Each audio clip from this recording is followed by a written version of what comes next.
Welcome. Oh no no no no no no no no no no no no no no no Spider-Man, Spider-Man does whatever the spiders can. Spins a web in his size, catches thieves just like flies. Look out! Here comes the Spider-Man. While I'm waiting for the rest of the team to assemble, I went to the somebody's coming. Somebody's coming. Good evening, ma'am. How are you? I'm good. Hold on. My friend. Oh, night. I was showing off the English painting. I love Here that. Here comes the DJ. There he is. Bob, you best get Ritter to advertise with us. What is with this? What's with that? Substack Ritter in the house. Is there a Substack Ritter? I don't think there is. I don't necessarily know why. I don't know why a lumber company would need to be on Substack, but it's potential. I don't know. Well, I do know why I should be on Substack. So, a lumber company? Yeah, you know. It's you're a Caddyshack dude, where he's like at the he's like yeah, my dad wants me to work at the lumber yard. He's like, oh yeah, lumber yard. It's like, I think I own like 3 lumber yards. I'm not sure. I think I own 3 lumber yards. I finally got another laser. A laser. What? What is this madness? Yes. That's what I need for this. That's what I need for Sam to in the sorting thing. We need those lasers. Yeah. I had one and I lost it somewhere in this house. It's probably still around, but Amazon had them for like really fucking cheap. So I bought a 2-pack for like $30. Oh, dude, I got to get some of those. Yeah, they're bright as fuck too. It's a green laser, like half mile beam without much beam divergent. They're USB 3.0 chargers. You know, I still have one. I think it's over there with my pens, dude. That's like I've had since SFA, maybe? I don't know. See, this thing, it comes with a front cap that allows you to make really weird sparkles and shit like that. Yeah, it wasn't that fancy when. Yeah, and these are USB, so you know. Bob, at 55, I need another fucking laser. You know, of course you do, buddy. Hey, yeah, Bob. You know, hey, who doesn't? Do you remember? Do you remember this mechanical pencil? Oh my fucking god! Huh? Remember that? Yeah. So, Bob and I both got these pencils and these mechanical pencils in high school, and Anna Maria, you might be interested in this since you're an artist. You can, of course, make that, like this, but also, you shake it. A shake. Oh my god! It was a 0.9 or 0.5 lead. Yeah, it's. I mean, I'm old. I remember that because wow. It is a. It's a That's pilot. Crazy. It's called the Shaker. It's an 0.05. Did they ever make it? Do they still make those? Bro, look, see? I don't know if you can tell, but see? Yeah, I can see it. Yeah. The thing is, I mean, I use mechanical pencils for my sketches, but back when I was in art school, that shit was illegal. You were not allowed to use a mechanical pencil. They were like, that's for architects. You are artists. Use the fucking wood pencil, and you wouldn't also be allowed to use a sharpener because that's wasteful. You would have to carry a knife or like a box cutter and sharpen it by shaving it off. Jesus Christ, yeah. Where did you go to school? I have 2. Bosnia. Okay, so I'm fixing to quote Star Trek. Is this the goddamn Inquisition over here? You carrying a knife to sharpen a pencil? Is it a Kobayashi Maru? What are you practicing witchcraft over there? One time, because I lived in the middle of the city, but the park I lived nearby was kind of shady, so a lot of police presence was there at night.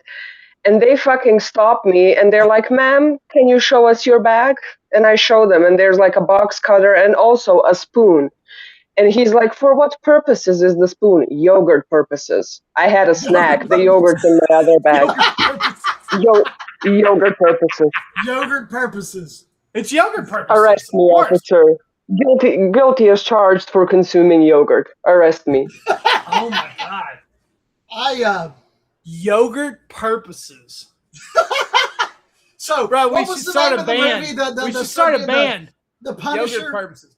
The Punisher, and then fucking translate that into Bosnian and be like, yogurt purposes, and then the Punisher. I'm telling you, dude, we could make the weirdest fucking t-shirts and we could make a fortune.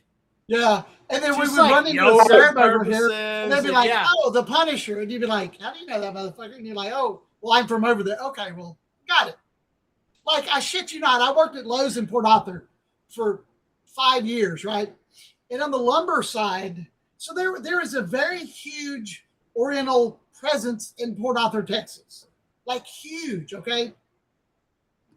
And I looked down the main aisle, the main drive aisle, and I shit you not, there was a Buddhist fucking monk with like his fucking robes on and shit, and the dude was wearing fucking Crocs, and he's a contractor, but he's a Buddhist monk. Wait. He was wearing Crocs. He was wearing Crocs. Out of that whole sentence, As a contractor. the Crocs are the part that really throw me. He was a Buddhist monk. He had the fucking orange robes on and shit. With Crocs. Don't they still have, like, isn't that there's still a Zen botanical garden in like Orange, right? Yeah, it's called Shangri-La, but it's owned by a really crazy fucking family over there. It has nothing to do with Buddhist monks. Oh, because I thought that I thought the monks had it. No. Oh, okay. If you've heard of the Luxor Stark Theater in Orange? Yeah. That's who owns. That was his private fucking garden. Oh, okay. That was a crazy fucking family. Like Luxor Stark was a crazy son of a bitch. There's a book that came out about 3, 4, 5, maybe 8 years ago about like some really dirt shit on the Luxor Stark family. But that wasn't no Buddhist monk stuff. That was the thing is rich family owns this let me give you amazing some garden. context. You wouldn't think that you would find any Buddhist monks in Port Arthur, Texas. Yeah, Okay? well, yeah. It's. I've seen them in Bosnia, and I relate. It's like seeing something that's so out of context and out of place that it's striking. It's like seeing, when it's like broad daylight, but the moon is out for some reason, and you're like, "Yep, that feels illegal. We should tell somebody about this." I don't know what they're going to do. It's a Buddhist monk. Yeah. Hold on a second. But yeah, we should make a band called Yogurt Purposes. But I don't know if you've seen it. I knew a band in St. Louis was called the Pelvic Girdles.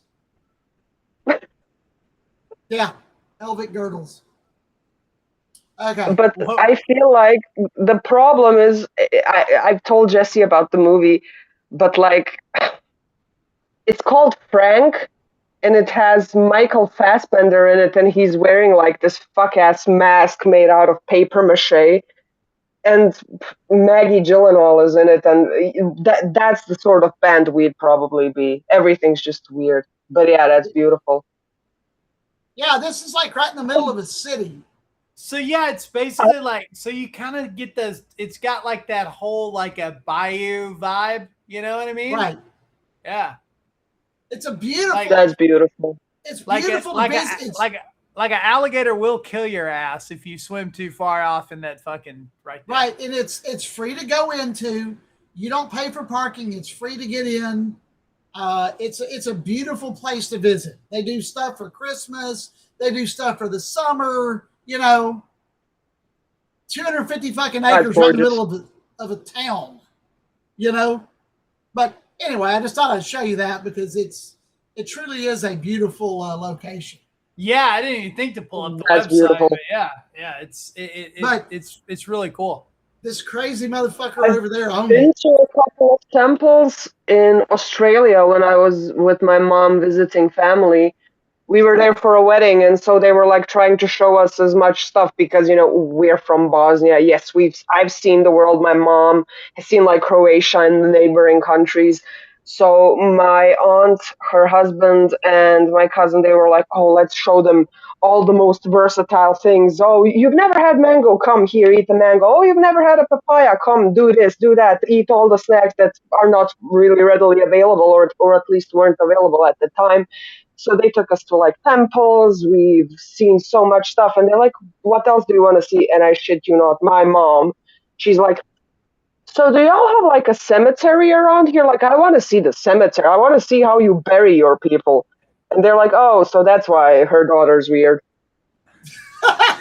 And GG, dude. Right thing on. the funniest thing is the best time ever was at the fucking cemetery. The best fucking iced coffee I've ever had in my whole entire life was at the fucking cemetery.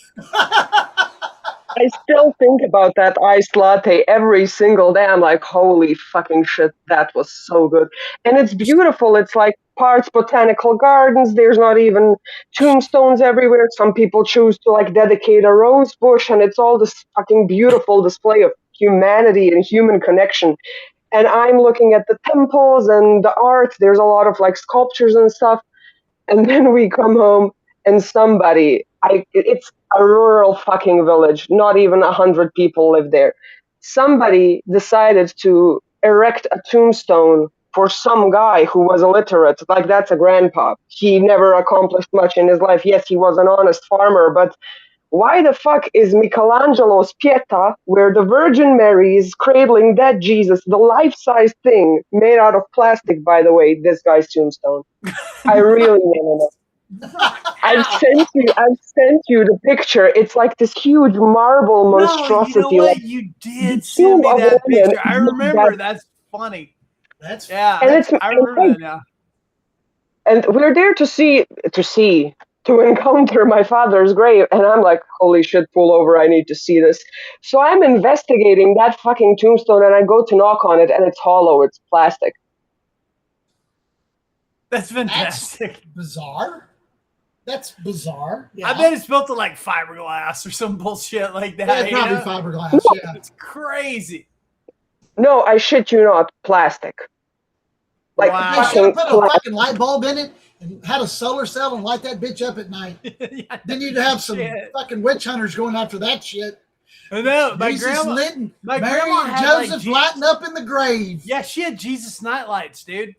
Like, oh my God. Oh yeah. What is that comedian? We had little baby Jesus roll off across the floor. You need to control your kids. It's Brett Butler. It's what's her her name is Brett something. I just saw her, and I was like, holy shit! She's in the. You remember that? You remember that? I remember the special, yeah, totally. Where she's like, where she's somebody tries to, she does a bit where somebody tries to spray test perfume on her when she walks into like a Dillard's or something. She goes, oh my God, I'm gonna have to find that. Obsession, and she's like, oh, honey, you don't know nothing about obsession yet. I think her name is like Brett Butler. It is Brett Butler. You're correct.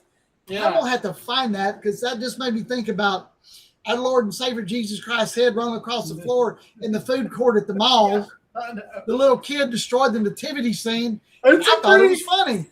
It's a pretty funny fucking thing, dude. Yeah, no, she plays this chick in The Leftovers.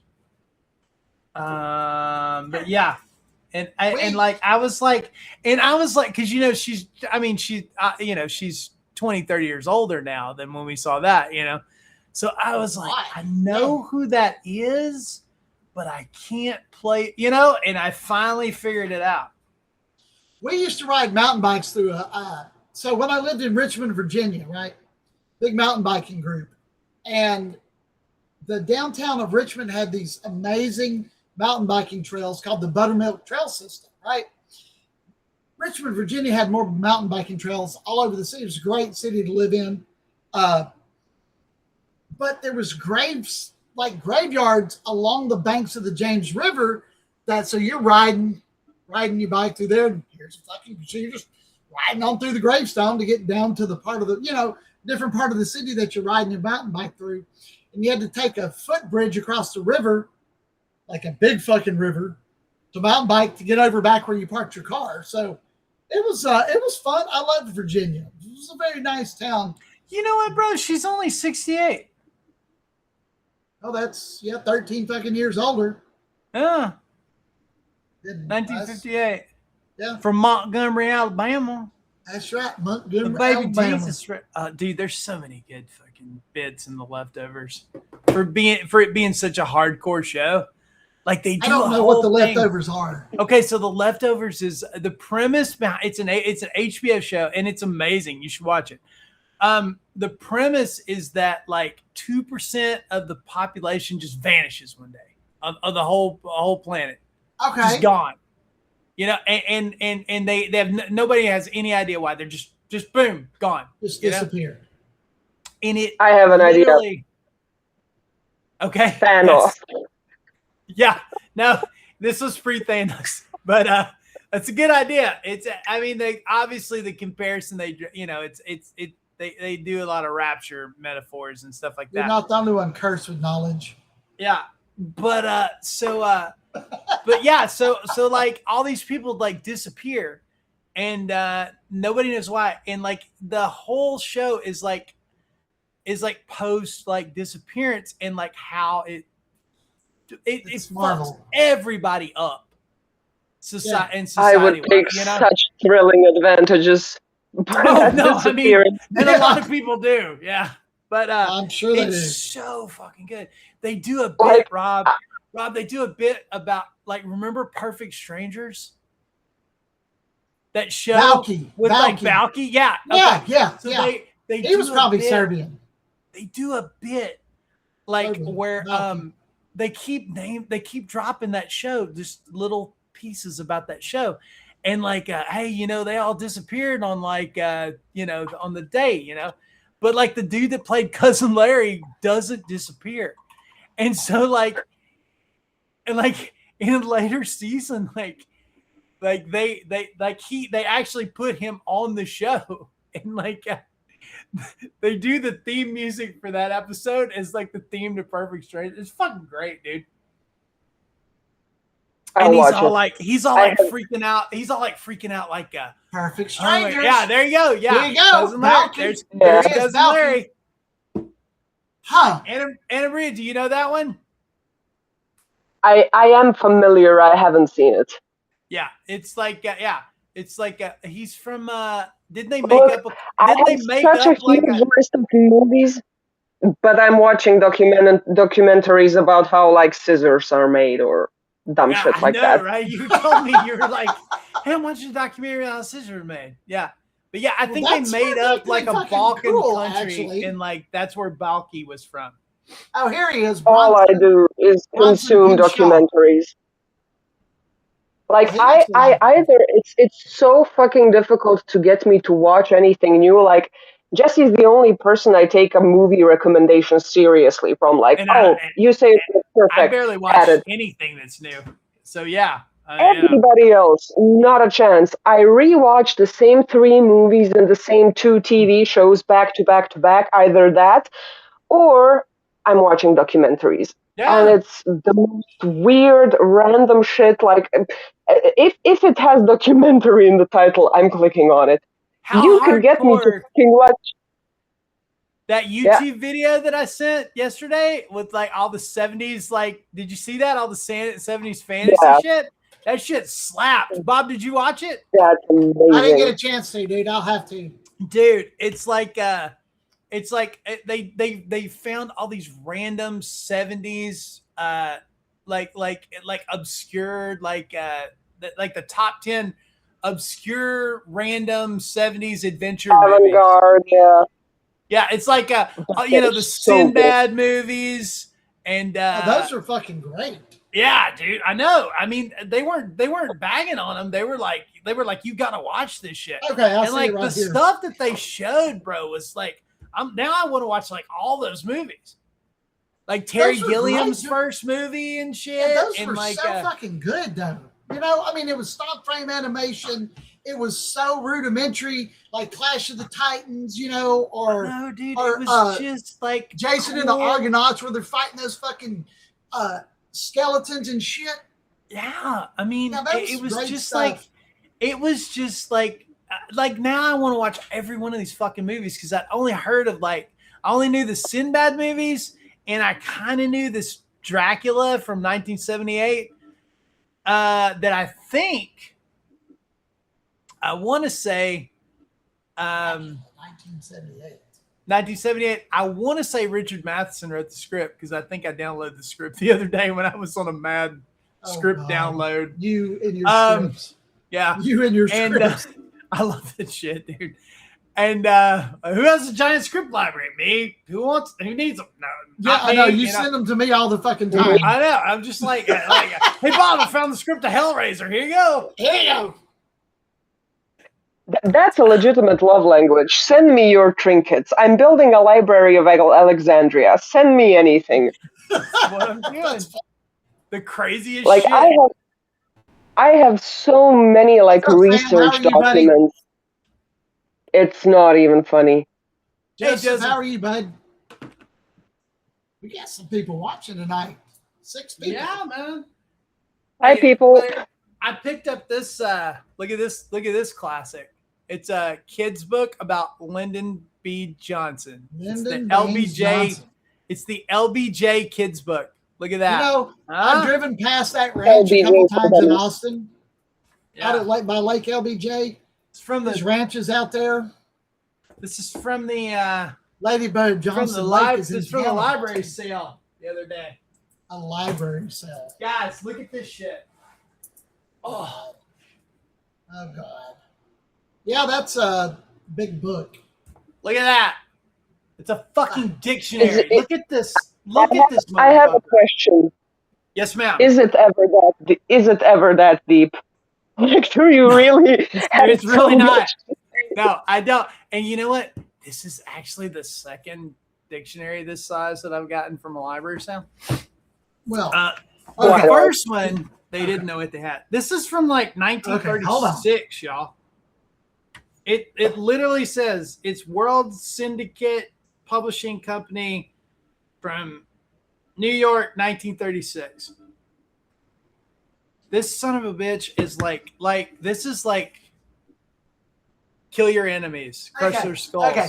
Speaking of dictionaries. All right, speaking of dictionaries. So I was living in Richmond, Virginia. Yes. And we go to DC. We take the train up to DC, right? Yes. We're seeing the sights. We had a private tour of the White House from Laura Bush's press secretary. Went into the Capitol, saw the catacombs underneath there. So we go to the Washington Monument, right? Going it all the way to the top. At the very, very top of the Washington Monument, there's 4 windows looking out north, south, east, and west. Lo and behold, if you go 1 story down from there, there is a bookstore. And no kidding. And top of the Washington Monument, there's a fucking souvenir shop. I had no idea. Okay. So you know what I bought? In the fucking Washington Monument, I bought the Masonic Dictionary inside the Washington Monument. Why not? And then I have a Masonic Bible that's like MIA right now. I have no idea what I did with it. I've been looking for that thing for like 2 months. We went to the George Washington National Masonic Memorial in Alexander, Virginia, which is the same size as the Washington Monument. And we got to tour that, but it was only certain levels that we could go in because other rooms were blocked off because they were Masonic rituals. So, like, when you were up in the top of the Washington Monument, were you able to see how Washington D.C. is laid out in like As pentagrams and like Masonic symbols and shit? DuPont circle and all that shit. Yeah, right on. Yeah, they had a Mason fucking draw up D.C. It's all Masonic. It's all Masonic there. The whole fucking city. Yeah, I gotta find that fucking L'Enfant Plaza, DuPont circle. Actually, we interviewed a psychic the other day, me and Jen, for the podcast. It hasn't aired yet. And like that's what she does. She like finds things. So I put her on the task to like see if she could locate it, you know. Well, you need to put her on the task. I need to find that book. I need to find my will to live. Yeah, I mean that's what I was asking her. I was like, well, can you find this? Well, can you find that? She was actually really good. Huh, Amy, cool. What up? Oh, another. That's awesome. We're getting some good traction here. Everybody loves the Yeti hunters, yeah. So I had the other day when I was streaming on Sunday, I had like 35 people watching. Oh damn! Hey, there's Sam. Look at that. Yep, Sam Sky Guy. Oh damn, Sam. Hi, Sam. Sorry, man. I didn't see that you joined. We were so embroiled in giant dictionaries and shit. And the Washington Monument and yogurt. Yogurt knives and knives with pencils. Yogurt spoons. Yes. What was it? What were we gonna call it? Yogurt spoons. Yogurt purposes. Purposes. Amy's who you need to talk about as far as like making t-shirts, because like she's genius at that stuff. Rachel White. Hey, Rachel. Hi. Look who it is. Getting all the people up in here. Everybody up in. We just wish we were all strolling on them Ottoman Empire streets. Lattes and graveyards. Also a decent band name, you know? Lattes and cemeteries. You know, honestly, we could kind of redo the lyrics to Down Under, and like you know, do you come from an Ottoman? I got a iced coffee at got an iced coffee at the graveyard. That's great. You come from an Ottoman Empire. He said they're trying to tempt me. Because I come from the land of Ottomans. Ottomans. And then they should show a whole fucking thing of Ottomans. Right? Like actual. The fix. Yes. Red skies at night, baby. Oh, shit. I saw a meme the other day. It wasn't even a meme. It was a news article at like the official news station. It was like the great grandson or whoever it is from Archduke Franz Ferdinand, who ended up getting shot in Sarajevo, which started the World War. He's coming to visit, and the top comment is like, "Guys, don't even think about it. We did enough." God. Yeah, Franz Ferdinand. Yeah, that's also a band, by the way. Franz Ferdinand. Yeah. It's a band. Yes. I don't know. Bro, look. Look, Bob. I scored. Look. Check it out. I don't know if it'll come through good. It's Asia Union. No, it's Yes. Yeah. It's yes. Yeah, Asia. Same band. Hold on. You can't see it. Let me see. You have my Roger. You have that Roger Byrne book of that book of mine. I don't have that fucking book. You do. You showed it to me that night I was over at your house. Bro, I don't know why you keep saying that. I don't have that book. He has it. I don't have the book. He just doesn't want to let go of it. I don't have the book. I don't do like that. I don't have the book. You do have the book. I don't have the book. I gave you back all your Doctor Strange comics, so shut the fuck up. All right, look at that. Yeah. This the book's in his fucking closet. It's not. Goddamn, I don't keep any book. Well, actually, I do have some books. You do have some books in your closet. Because I'm running out of fucking room. Cleaning out my closet. Ah, yeah. Okay, so yeah, yes, I got some yes on tape. Look, I got some more yes on fucking tape. Your friends from Langley are back again. Friends from Langley are back again. 50,000 about the water rights.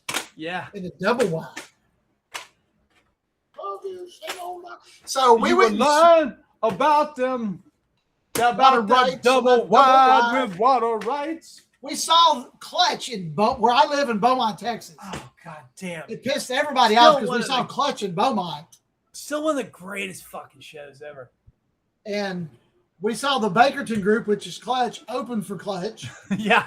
So the Bakerton group 4 fucking hours of Clutch. Which is Clutch. But that's their jam band. But so they open for themselves. Okay.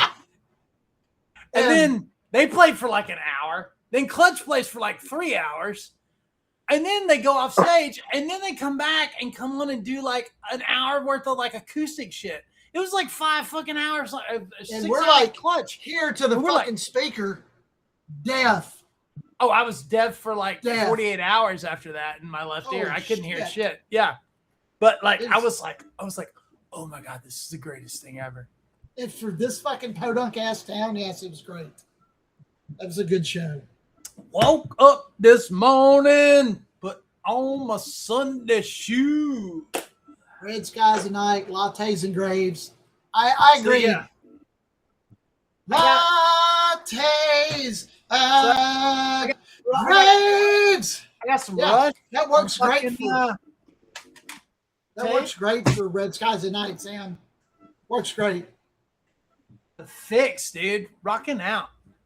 I did not get to see them when I lived in Massachusetts. I was pissed.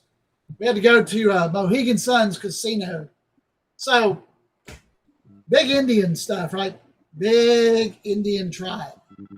And all the Indian tribes over here have fucking casinos, right? So we were like, you go to Connecticut from Massachusetts, 100 miles, and you go, they cut a road through a fucking mountain. And then you go down this mountain, this little road, and it's like in a valley, and it's like, lights up, and it's an 8-story fucking parking garage and like 2 million square foot casino with a 24-hour mall in it. It was fucking because crazy. Why not? Right, because why not? Because it's dude, that's like some Caesar's Palace shit. Yeah, Blue Caesar Palace. I mean, like it was because they had a fucking mall like the size of the Galleria. Caesar's Palace has a big ass mall in it now. Like 2-layer mall, all that shit. It was crazy. That's nuts, dude. Yeah. And we got to hear some really cool bands play there. The Fix were coming, but we didn't get to go back. That sucks. I would like to see that. Sam, we will write that. I can rip all the vocals off of Red Skies at Night. I've got tools to do that. Graves. And then we can write some lyrics for it. But you know, we need to make a new fucking guns, hookers, fire trucks. Remember that shit? You remixed it? Like for fucking Luna? Yeah. Like, yeah. Where I was like badassery. Yeah, the badassery mega mix. Yeah, cupcakes, bitch. We should make a new one of those with all new shit and just remix it. I can do that like much more than what I could then. Cupcakes, bitch. Badassery. Hey there. I'm here. Second at the moment. Yeah. So, yeah, I will start jacking around with badassery. Now we gonna let you work your magic. We starting from the ground up. I record all new stuff. Okay. Yeah, start doing that because I need new samples from you. I'll start recording new samples. Do that because we'll talk about we'll actually talk about Paula. Talk about what's up, baby? Oh, look, somebody got a kiss. Say hi. Come say hi. I didn't realize you were on. No, that's okay. Come here. Put your paintings on Substack, damn it. Put your paintings on Substack. Put your paintings on Substack, Put your paintings on. We'll do that this weekend. We'll get her on Substack this weekend. Put your paintings on Substack, everybody. Yes, Speaking of which, can we see? Hey, can we? like no pressure, but can we see some sneak peek at the comic? My comic. Yeah, your comic. Hold on. I have to get it. Hey, bring me a couple of your works, real quick. I love your paintings. Here we go. Here we go. Mm-mm-mm-mm. All right, y'all gaze and glory. I gotta go get another beer, but like you go. Oh, holy Hold shit! on. These are new pages, y'all. Oh, that's badass. Look at that dude. That I'm dude's sorry, so creepy with that fucking eye. Yeah, Look that at is wicked. God damn it. Well, I don't know why it's weird about recording it. Hold on. We'll try it like this. So, doesn't show up either. Anyhow. That's no, cool I mean, I'm shit. sorry. So yeah, we got that. That's the current one. Independent publishing on it? I'm just fucking around with it for the time being. I mean, I don't have to publish it ever, but I'm just having fun because I never thought I would make a comic. Here's the other one. Oh, my son, this Wow, that's badass. Holy shit, that looks good. Maybe show it directly from Substack if you can screen share it. Yeah. And look at like the deal is, man, she's doing like a page a day, bro. That's it's insane. All right. You ready? It'd take me 27 years to draw that. All right, this is some of the stuff that Tammy, we're going to get her on Substack to start putting this stuff up. So definitely. Oh, dude, it's with your blue lights, it totally makes it black light. Let me put it up. That's awesome.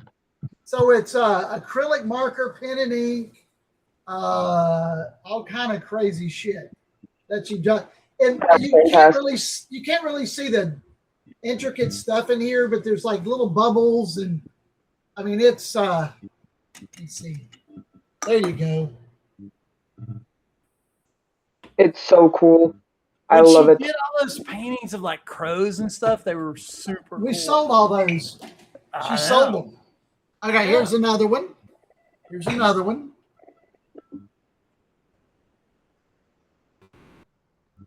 It's like psychedelic, man. You know, it looks wild under the it's like fucking Jack Kirby stuff from the 60s and 70s. I mean, it especially looks like that in the lighting, for sure. I love the attention to detail in it. Yeah, it's very, very detailed. These take her several couple weeks. Now this one has even more detail than the last ones. Oh yeah, sorry. You know, I like that one because it's like it looks all chakra. You know, with the circles there. And it's I mean, the circles, when you zoom up, it translates obviously, but from afar, it looks like glitter. Well, so it's acrylic. Oh, yeah. I'll have to get her to tell you. I don't know all the shit. We get her the markers that. It's gel pens, markers, acrylics. Yeah, but the way it's pointillism, but the way it's layered, it literally translates like glitter, pure glitter of the expensive kind. Yeah, it looks so cool. We only got two more. So we got two more. Oh, hey, shit. What's the? Oh, yeah, I like that. Hey, what's the site that like I know I'm on there too, but I never got. But like you post on there all the time. Instagram. Kara, yeah. Okay, yeah. Oh, what is it? I don't use it. It's called what is it? Is it Kara.com? Kara.app, I think. CR CARA. It's basically just a site for artists, and it's against AI, and they do their best to protect like their artists' work from being ripped off. If the program detects that you've used too many filters or AI, it basically doesn't let you post. So it's a really, really cool place. I love that. Yeah, dude. Tell Tammy to look up Kara. It's an artist app. It's a The link is in my bio, I think. So. Oh yeah, right on. That's where Anna Maria posts all her stuff. Whoa! All right, yeah. That's so cool. She puts so much detail into that. Yeah, it's insane. She's not painting right now, so she doesn't. We've got artworks all in the living room and all that stuff. She's not painting right now because the cats like to fucking dick around with the painting. But so she's been doing lots of drawings. It's huge. That's cool. Fucking A. That's every time I see that. Every time I see that, Here, I love it. How well they can see it. I don't know. We'll see because it. Okay, you ready? This has got glitter, and it's a big. That's awesome. Yeah, you have to kind of put it close. Yeah, there you go. All right. Yeah, that. It's so cool. I love the texture. It looks like cells, you know, it is. like plant cells, you know. Yeah. And like an oil spill, it's wonderful. It's a great, beautiful picture. Yeah, that's in our living, eating nook area. But we're gonna get her on here and get her set up. She's on Etsy, but we haven't. I've had her on Etsy for like probably nearly a year and a half, 2 years, and we haven't had much traction because we haven't uploaded a lot to it. Etsy's. I hear. I don't know, man. You may know that. I hear a lot of bitching about Etsy lately. I'd recommend Saatchi. It's basically just for art paintings. It's a good site, and it doesn't take a lot of commission from the artist. Etsy takes a lot in comparison to other sites, so I'd recommend that. And we've had a couple of guys, and I don't know how much. A couple of my trees. Oh, okay. Are that your trees? Okay. She loves dead trees, but these aren't dead. Oh, that's beautiful. I love the red. Oh yeah, okay. That is cool. Badass. I like that. That's gorgeous. Phenomenal. And then here's beautiful glitter tree. Here's a glitter tree. If you like glitter, it's all glittered. That's beautiful too. I love the red, the contrast between the red and the blue. Yeah. That's amazing. Yeah. She's so talented, and she doesn't give herself as much credit as she should. Tammy, look up an app called Kara. It's like CARA, right? Tammy. Kara. Okay, you need. Oh yeah. Oh, hold on. We got one more. She painted this one for me. It's a sexy owl. Okay. Oh well. A sexy owl. Abigail would like that. She didn't intend it to be sexy, but it ended up being a sexy owl. A sexy owl. I'm intrigued. I'm intrigued. Okay. Yeah. Bring the sexy owl in here. Sexy owl. Yeah, it's a sexy ass owl. I'm not gonna lie. It wasn't supposed to be. Sexy ass owl's a good name for a band too. But I don't know what happened. It just ended up being sexy, like. Hey, it's very seductive. I mean, side eye. That's what it is. It's the whole side eye. It's the profile my shot. yours. Right. My nest yours. That's literally what it looks like. It's great. That's great. Like bitch, I'd eat you up. Sexy owl. Holy shit. But let me bring it up to the textures where you can see. Yeah, no, it's nice. It's gorgeous. It's really cool. The expression's great. That's side eye owl. So much character. That's so fucking badass. Okay, I didn't know we were going there, but we did. Hey, dude, this is That's probably why these streams are great, bro. You don't know we have no plan and we never know where this is going. and I like not having a plan. Yeah, no, don't blame. It's It just goes where it goes. Wow. I had something to say, but I forgot because we went off into some other. Well, I mean, we were talking about sexy owls. Of course, you don't remember what you were going to say. Yeah, well, the fucking sexy owls. Yeah, no shit. That's Jesus. Gone. Graveyard lattes and sexy owls, baby. That's where we at. That is too funny. Graveyard latte. That's a good name for a show. But you know what I love about that though was like that's the best fucking iced coffee I've ever had at the graveyard. I was And like, I'm so mad that it's in fucking Australia. And I'm crazy enough to travel somewhere for like 49 hours just for a coffee. Like, if That I would had be the a disposable great time, I would go that'd be a great 49 scene in hours? the movie though.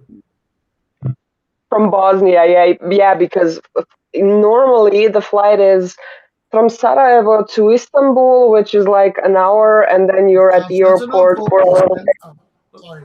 And then from Istanbul to Bali, the last time we went, it was an 18-hour flight. Like, it was ridiculous. Fuck. And then from Bali to Melbourne, it's like another 8 hours. And then the time at the airport in between, it's ridiculous. Istanbul's Constantinople. If you've been dating Constantinople, she'll be waiting in Istanbul. Even old New York was switched to Amsterdam. Why they changed it? I won't say. I can't say. I liked it better that way. Sorry. And then, of course, you have the Orient Express by CCCP. Yes. Na na na na na na na. Okay. American Soviets. Good evening, my friend. The Cameron Hodge remix. Good evening, my friend. This is Ronald Reagan speaking. Anyway, I'll still kick that on like sometime. The You know what I best met still them? is like the best is still Eve of the War, bro. I met them. You know that? CCCP? I hung out with fucking CCCP. Oh no, I had no idea. Yes, I hung out with them in Houston at Numbers. Yeah. It was they had a fun show. And then so Front 242 was doing their last tour, right? That is freaking out. Right. So Front 242 was, we paid for tickets to go meet them. Because I was like, fuck yeah, I want to meet Front 242 because I saw them live in 93 at Lollapalooza in Houston, right? And so here's me, 5'8". Here's these four fucking German dudes that are like, 6'4", but they're like old guys. They're old. They're 60s, right? They've been doing this shit since like 81, right? Yeah, no, So we're talking and hanging out. I've got pictures with them, talking and hanging out with them. And I just looked at them. I said, hey, I saw you at Lollapalooza in Houston. And they looked at me like with this fucking horrified look on their face and like, don't tell anybody about that. We want to forget that.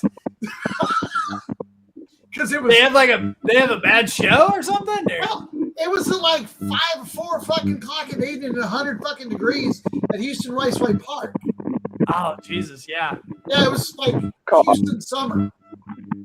Then I met Dominatrix, Information Society, hung out with Thrill Kill Cult, met them 3 times. Cooler than Jesus.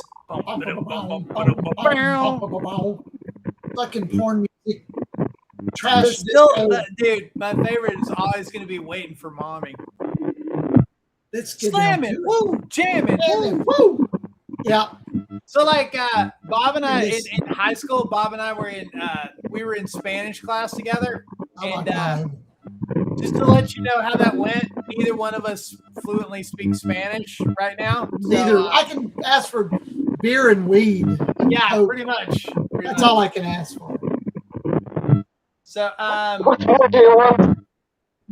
Yeah, right. I mean, yeah, like that. And so but like the lady that taught it was this lady named Miss Bridges, and for some reason she loved us, and we got away with fucking murder in that class. Like so, like just during the middle of class, me and Bob would like both like we would both like jump up and like spin around like Michael Jackson and go woo and like sit back down and like nothing, you know, and like everybody's like, what the fuck are you guys doing? Come on, girl. Woo! Yeah, Who's bad? done. And then like we would do slamming, woo, jamming, Jamming. woo. Woo! Yeah. I And like- she would just laugh and like, you She know, loved us. We could do everybody else would anything. get in fucking trouble if they did like anything. And like we They were didn't just fuck with like, us at all. And then we had, what is that noise? yeah, I don't know. We're getting some kind of feedback from something. It stopped. No, it didn't. Burr, burr, burr. That's very weird. It stopped. No, it didn't. Time is a flat circle. Wow, that's weird. It sounds like music. Oh, almost. dude. Yeah. KMFDM. Dude, I forgot about them. Yeah. KMFDM is a drug against war.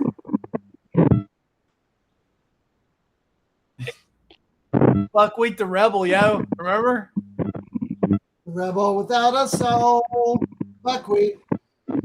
Once upon a Rebel time, I had with a girlies in rebel. cash. Now I'm just a crackhead digging through trash. Buckwheat. Buckwheat. Oh my God. Yes, that is. There's a video for that. I know. I found it on YouTube one night.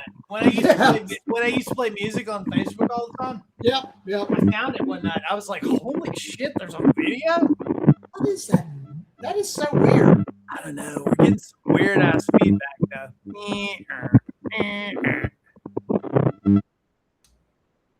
Substack's like 4K, like video recording shit. It ain't really happening for him right now.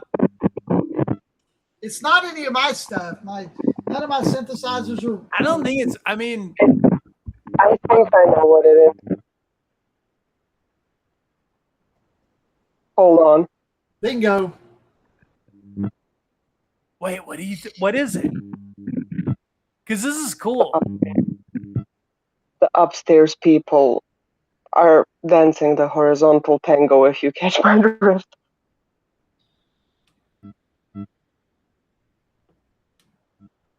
Huh. Cops are. And my just map's saying, picking it up. what? Sam, what is going on over there? Jesus. Look Cops at are the just chat. sitting on his lesbian neighbors. Be right back. Could they be? Fuck. That's fucking so random. But I didn't expect to read that one either. My gallbladder doctor was a lesbian. She sucked ass too. She was horrible. Your wait, what? The gastrointestinal doctor that I had. So Gallbladder doctor was. How does that even connect? the cops are going against his lesbian neighbors. I just thought I'd throw Is in she, that my she- doctor sucked ass. is she trying to take out her girlfriend's gallbladder? What the fuck?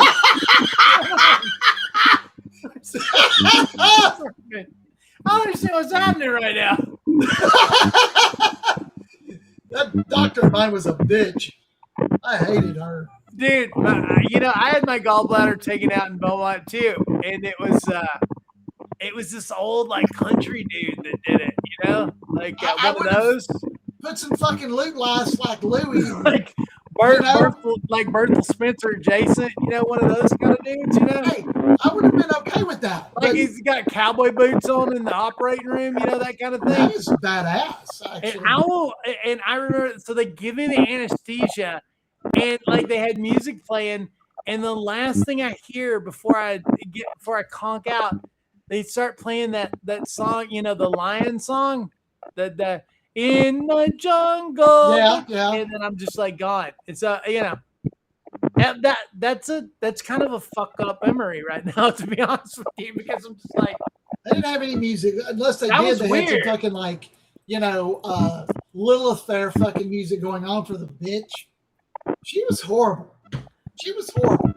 And then I 2 would have days been. later, I mean, I would if like it would have been like get down, turn around, and go to town. You know, I would have been like, okay, yeah, cool. do the boot All right, scoot. this bitch. But I'm like, why are we listening to The Lion Sleeps Tonight? And then like The mighty jungle, the I mean, I guess like maybe they played that every time they gave somebody anesthesia. I don't know. I don't know. Didn't Stephen Strange have something in his movie where he played music while he was listening to doing surgery? I don't know. I mean, I think it's pretty common. I don't know. You know. yeah. I think they were like arguing about the date when the song came out because it was some jazz song, and him and Christine were bickering about the year when it went public. I remember that scene vividly from the I movie. forgot. She's a Cumberbatch expert, dude. Let me tell you about her once more. She made me watch Doctor Strange 3 times in cinema. 3 days in a row I was watching Doctor fucking Strange. I would have done that too. That's kind of cool, to be honest with you. Yeah, I mean that's that's awesome actually. She had- Like the Sherlock theme cranks up, and like Anna Marie's like, "What? What's going on? What happened?" She knows that, yeah. It's like when we hear like the theme of Star Wars, you know, we're like, "What?" Dun, dun, dun, dun. And we're like, I was "Oh shit!" 5 years old in 70 when that came out. You weren't. I was No, you're older than me. I was 6 when I saw it. in 1976, Yeah, what year were you born? 71. Well, I was born in 71 too. Yeah, but Yeah, you're younger than me yeah, I know. But by a couple of months. yeah, but we were 6. Then that would imply 77. That Star Wars. That's what your Star Wars came out. No, 76. No, May 5th, 1977. Okay. Then we were 6. That's like goddamn, you know, like I don't know shit about like War 1812. Fuck, I don't know shit about that. But like May 5th, 1977. I know that shit. Okay, but it's not May the 4th. Bro, we're getting like some Steven Spielberg disclosure shit going on right in this. You know? I so totally want to go see that. Dude, hey, look, man, I watched that trailer the other day, and I gotta be honest, I think Spielberg's back. It looks Spielberg's good. back. It looks good. I feel like this is the you know, the logical, like, you know, 50 fucking years later, whatever, like second part of like Close Encounters. You know, that's a good point, actually. That's a real good point. His career just, you know, did a whole thing. Yeah, started it, bringing it back. That's cool. Well, man, I gotta get me some food to eat.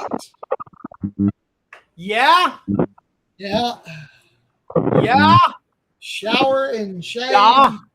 I'm watching Fargo right now when I'm on fire. Yeah. That's what the music, the noise is Fargo. Yeah. Mm. No, I mean I'm not watching it like currently. Oh. Like that's what so yeah. That's So weird. I'm hearing a lot of yah. You know, I'm saying a lot of yah. Yeah. Oh, is that right? Yah? Okay. Yeah, out there in Minnesota, yeah. Yah. Doing the wood chipper. Oh, yeah. Yeah. Oh, that's your friend there in the wood chipper, yeah. Yeah. All right. That's Totally fucking awesome. I appreciate it. it. It sounds like a fucking modem. It sounds like we're in like Brazil, like Terry Gilliam, you know?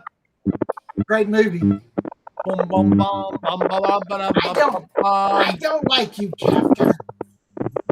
I don't like you, Kafka. I hear you fancy yourself a writer. The forefront of what is He writes about documented, unlike you. Perhaps get yourself another hobby. So I had to find that sample, right? Because it's in some delirium stuff. And so I had to find that sample. I was like, what is that sample? And so when I started searching, I found Kafka. And I was like, okay, I don't know Kafka because I never watched it. Then downloaded it and we watched it. And it's like, that was a weird fucking movie.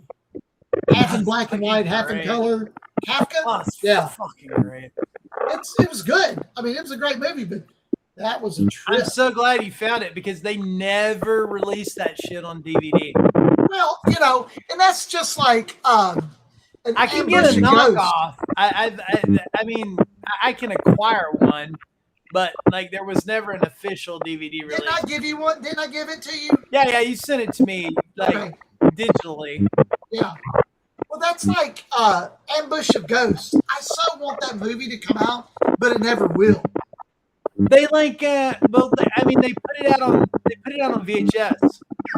No, Ambush of Ghosts never came out. No. I mean, Kafka.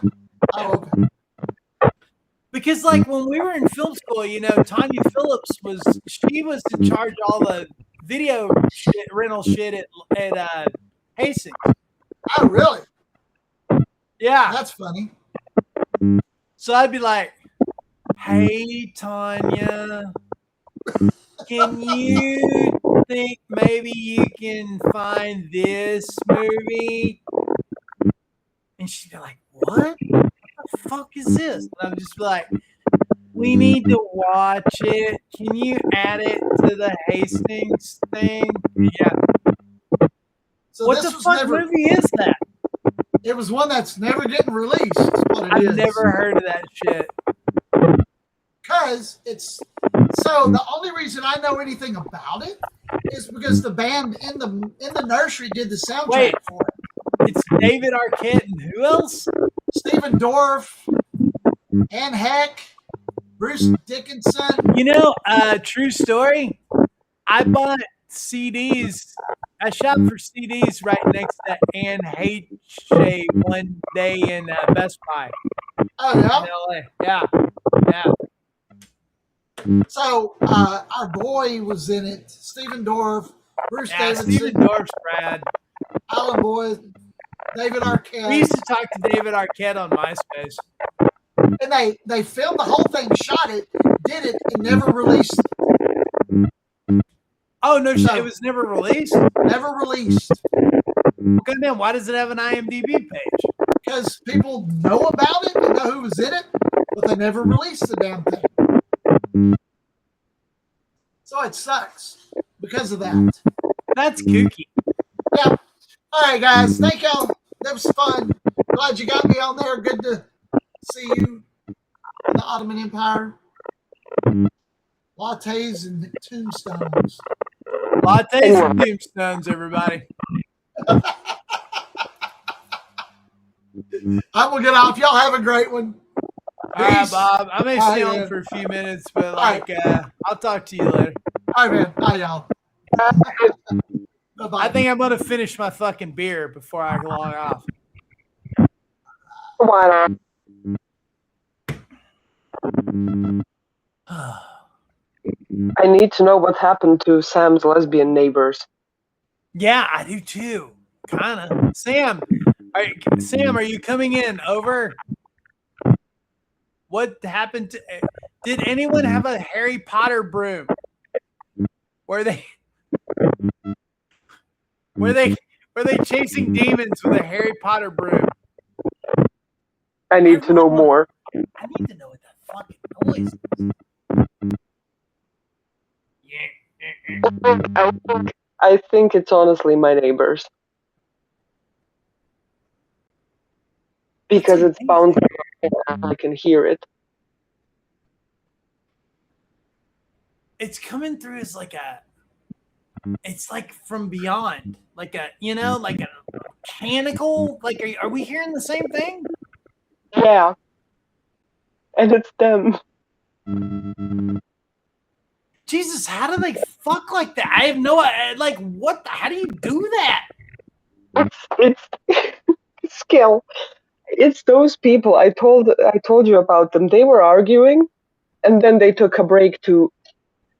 And I was like, oh yeah, finally some peace and quiet. No, they kept going back to arguing. It's those people.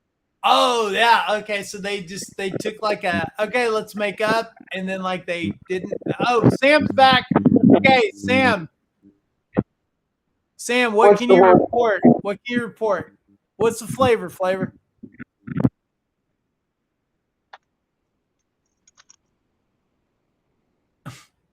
I really need to know what happened to his neighbors.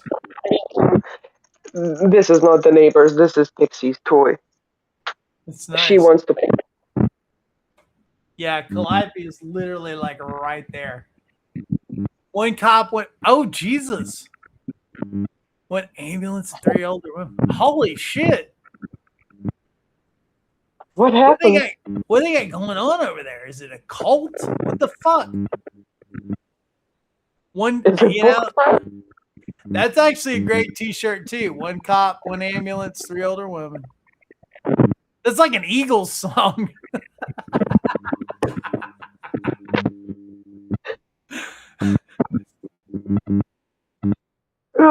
These When I go ladies back know. to Oh my god, these ladies know how to party. Uh, oh my god, when I continue with this fucking comic book, I'll have the characters say lines from okay, these streams. I got one cop, one ambulance, and 3 older women. I'm telling you, And the guy that's an Eagles song. and the guy is there like with his overpronounced eyebrow, like, sure, whatever you say, honey, just don't start floating. I'm telling you, man, like that. Your comic looks so good. We'll see what happens. So good. No, fuck that shit. It looks so good. I hope I can party like that in my 70s. Bro, I don't think I'm gonna even make it that far, but I'm definitely not gonna be partying that hard. Like where I'm they not have to even call the cops. sure. The ambulance. Thank God I knew all the cops when I went to college. They'd be like, "Damn, can y'all take the party inside, please?" What are you talking about? We're barbecuing. How do we take that inside?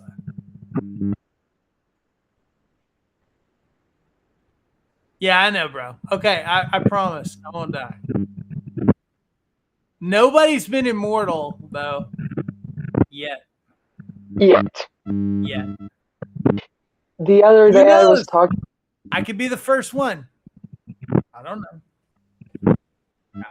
The other day I was talking about like cat nutrition with my friend, and she's like, "Oh my god, if my cat dies, if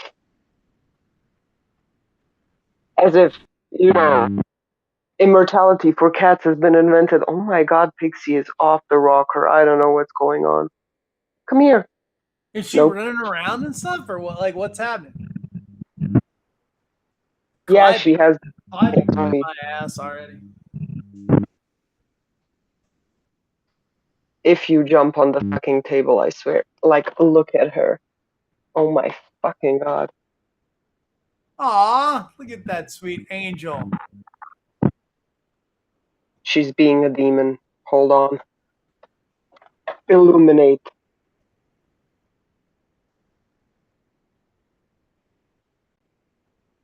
She may Aw, look in.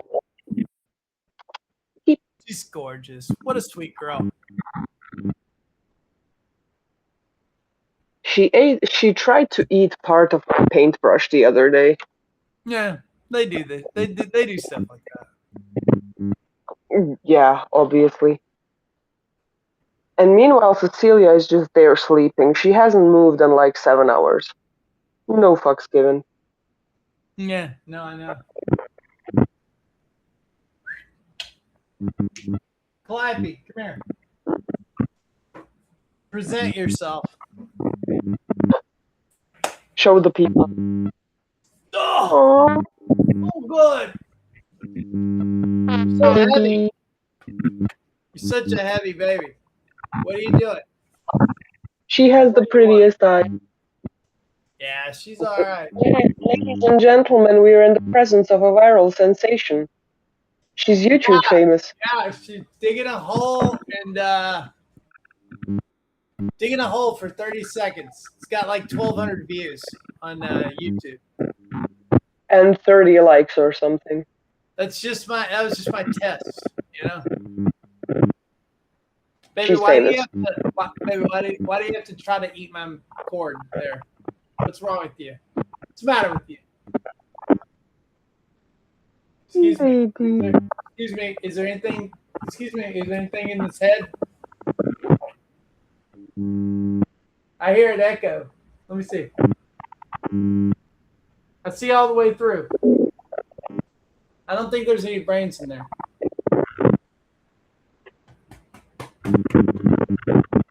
She's so cute. What's your problem? Why are you playing it for the camera right now? All right, Sam, thank you for the report, buddy. Keep us posted if anything else weird goes on with your neighbor. Absolutely. I Yeah. expect an notification. Yeah, we need updates. And tell Jen Sam she owes me 3 movie reviews. Thank you.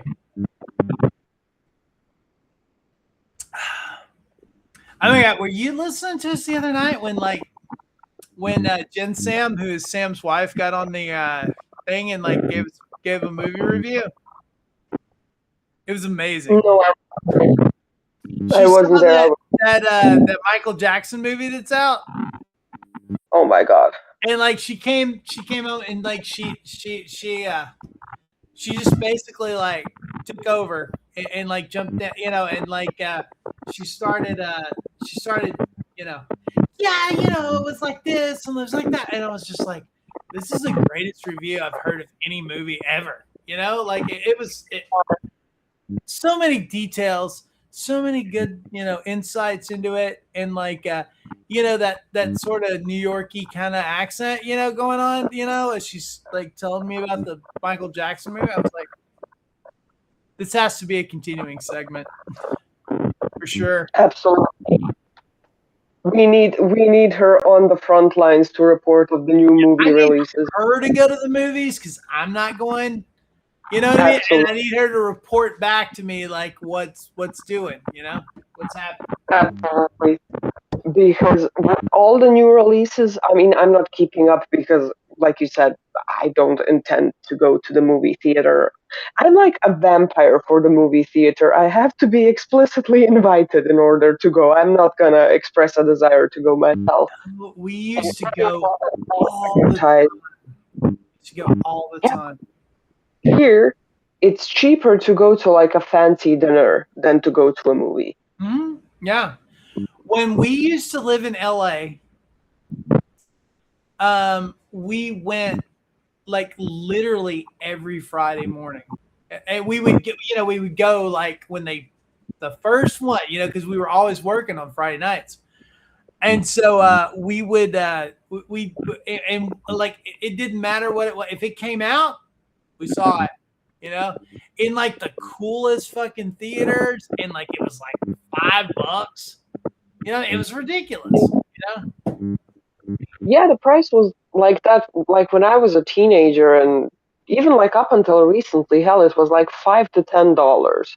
Yeah. For like the good cinema.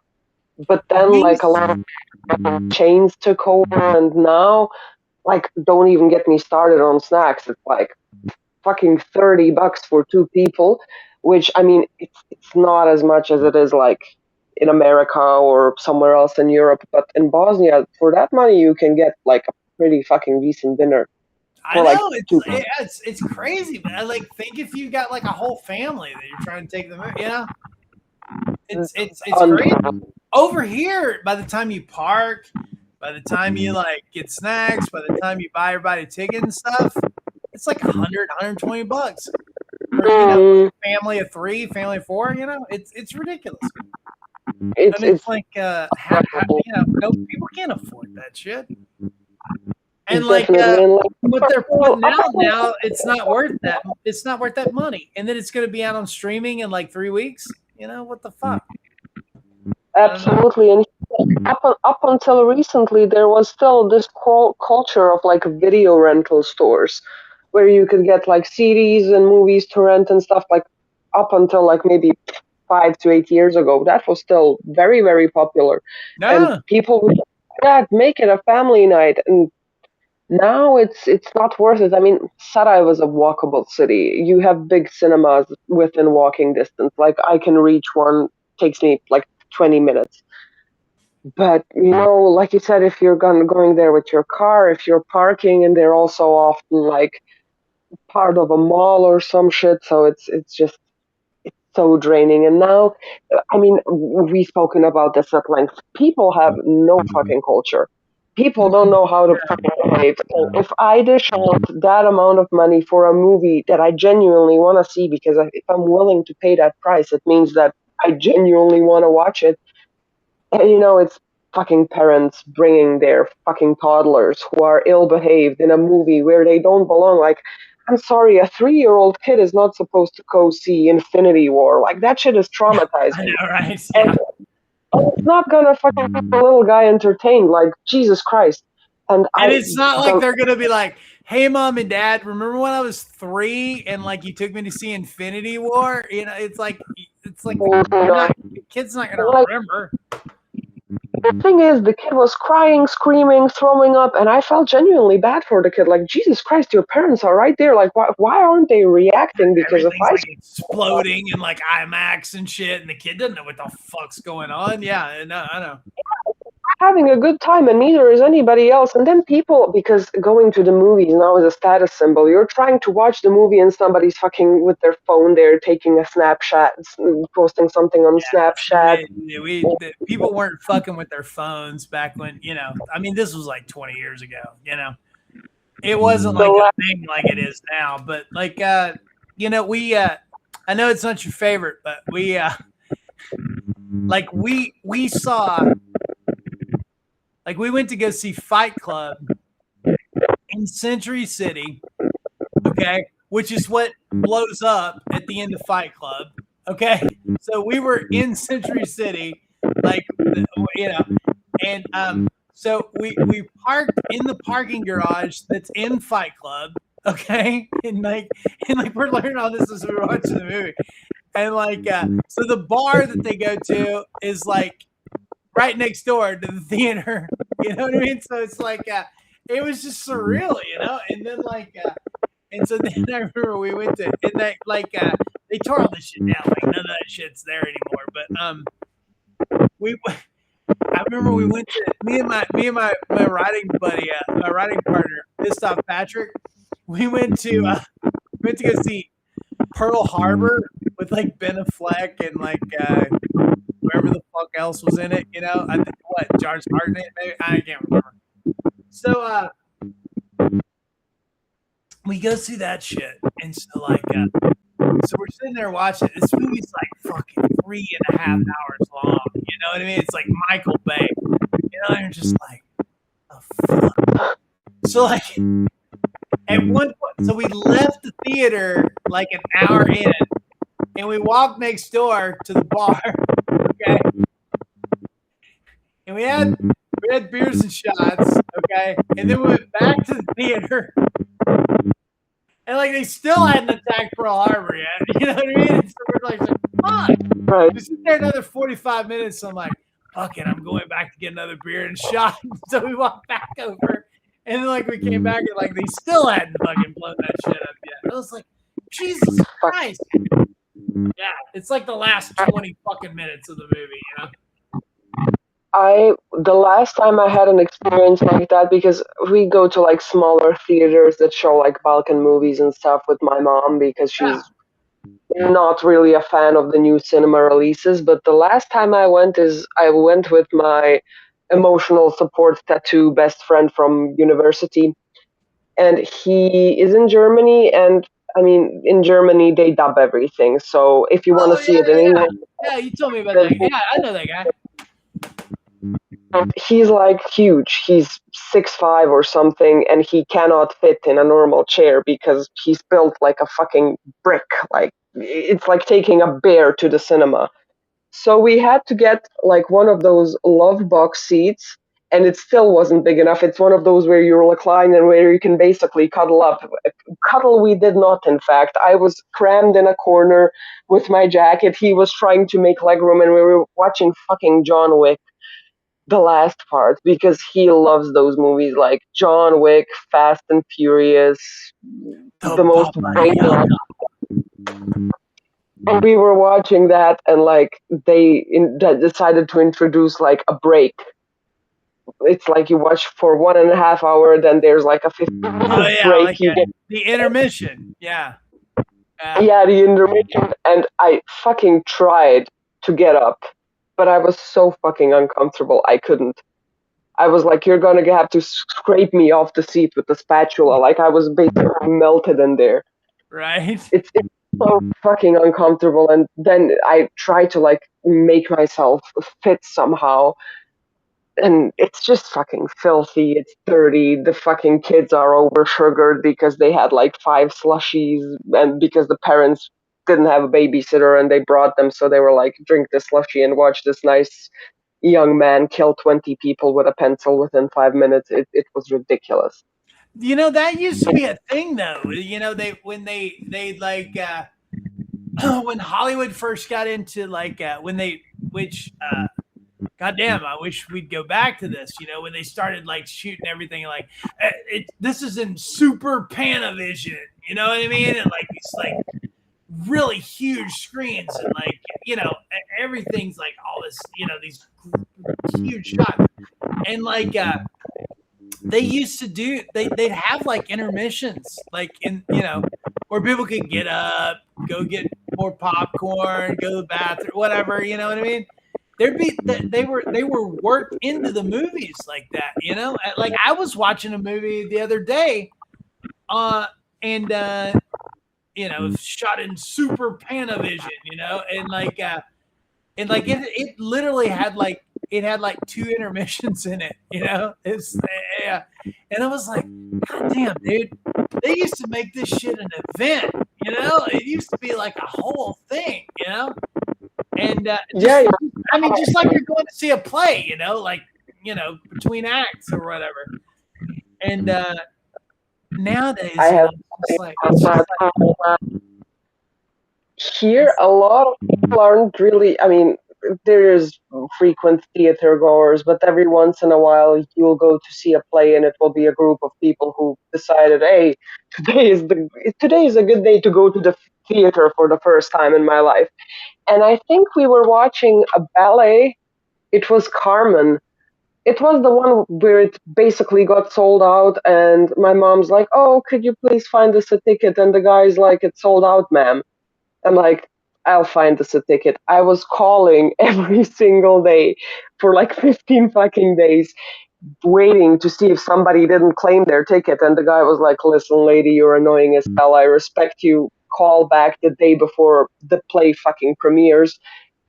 Everybody who didn't claim the cards by then, the tickets will be back on sale and you can just try then. So I fucking called, and it was the first row, like 2 fucking seats right next to each other. And there was an intermission because first they're doing Carmen, then they're doing Bolero. And it was the intermission, but nobody announced it. And people just fucking left. They thought, oh, this is it. Finished. And like of the theater. Even though like they handed out pamphlets, like you have the schedule, you had everything. Yeah, you get your playbill or whatever. Yeah. They fucking handed it out, and they were like, "Oh, a nice little advertisement, a pamphlet, a souvenir, if you will." They didn't look at it, and like half the theater just fucking left. Yeah, I mean, when I was in LA, my boss like she bought into a theater, and which she did a lot of theater, and she had a control. She was on the board and stuff, and like who got like, oh yeah, guess what? You run a theater now. And I was like, what? What am I doing? Yeah. You're in charge of you're in charge of renovating the theater and like and you run the place. I'm like, what? Okay. So yeah, that was all day. But it was cool because I got a producer credit on the fucking play that they did. So I was like, right on. Look at me. I'm a theater producer in Los Angeles. Hell yeah. It was cool. I got to hang out with Barbara Bain for like a month. That was cool. But whatever. My life's so fucking weird. It's just like, what am I doing now? I do what? I run a theater. Where? Why?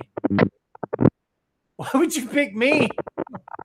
I grew up on a dirt road in East Texas. I don't know shit about this. What the fuck? Anyway. That's me just stumbling into bullshit. It's like, oh, you'll be great at it. I was like, every single point in my life is me just stumbling into shit and me saying, well, literally, that's been my whole life. It's just like, how hard can it be? Yeah. You're in book publishing now. Wait, why? What? I don't. Okay. That's kind of like my toxic trait. Whenever an opportunity gets offered, like my first thing isn't, oh, should I, shouldn't I? It's how hard can it be? Yeah, come on. That's how I got my job as a piercer. The guy was basically like, oh, so you're interested in that? Cool. Do you want me to train you? I'm like, yeah, sure. Yeah, why not? But see. Like half the shit that I like actually want to do or think I'm supposed to do, like they're like, no, you're not doing this. But would you like to be executive at a publishing startup? And I'm just like, wait a minute, no. I just want to write dumb movie scripts and like, no, you can't do that shit. No. But like here, like, go to Y Combinator and raise angel investment funding. I'm like, wait a minute. You should let me do the other thing. I shouldn't be doing this thing. It's so fucked up. I mean, that's me basically, because if you remember like my older drawings, I just wanted to fucking draw demon goat girls in watercolor with like glitter.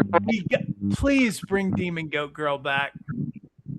I will. She's here, I believe. Hold on. At some point, you have to like, you got to bring Demon Goat Girl back. She's here. Oh, first page. Look at that. Demon Goat Girl. Yes. Back her up a little. She's a little close. You got a little glare. Pull her back a little bit. She has a lot of. There's a lot of gold. Like there's a lot of like pigment. Yeah. I mean, she's lived on my phone for like what, 5 years, 6 years. Demon Goat Girl. Every once in a while, I'll be scrolling. I'll be looking for something, and I'll be like, "Holy shit! There's Demon Goat Girl." Yeah, and all I wanted to do is fucking draw Demon Goat Girl in watercolor, and now I'm fucking making a comic book about a weird. It's like that's life. That's life. I'm gonna have to trademark or coin the term husband boyfriend. What did I say? Her father boyfriend. What was it? I'm not sure. No, you said her boyfriend. Yeah, you said like boyfriend. You said boyfriend father, I think, or something. And I was like, yeah, it's weird as shit, but actually, from the way you described the story, that makes total fucking sense. I mean, it's just fucking funny. But also, the reason I say it, because when we went, I'm not sure where it was, Sweden. We were in Sweden and we were taking this fucking trip and we were waiting for some other couple to board the bus. They were fucking late. They were late to everything. I fucking hated those people. And we were delayed by like 20 minutes because they were running off somewhere.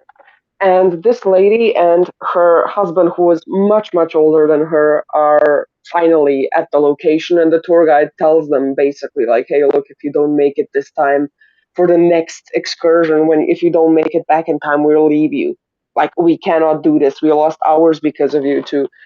And like they're giggling and chuckling, and like they see that it's tense on the bus, and they're like trying to make a little lighthearted situation about it. And my cousin is there, and she's like, well, yeah, of course, you're married to your fucking dad.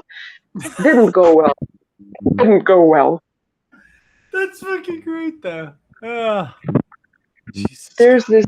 Oh my god, Gigi sent it to me. There was like, it's like a talk show. It's like the closest thing we have to Graham Norton in the UK. It's some guy who had some credibility in the industry, and they were like, oh yeah, we'll give him a talk show. And it's this folk singer. He was really famous and popular back in the day. Never heard of him. He's like 80, and his wife is 40 something. And my mom would never watch that shit, but she watched it because of the comments. Somebody else was pulling it up on their podcast, and the fucking comments. She's like, I'm sure she's great with her mother-in-law. The grandpa's already the one that told me, like, grandpa's already dressed. He just needs to lie down. He Oh my spends more money on candles than on his cake.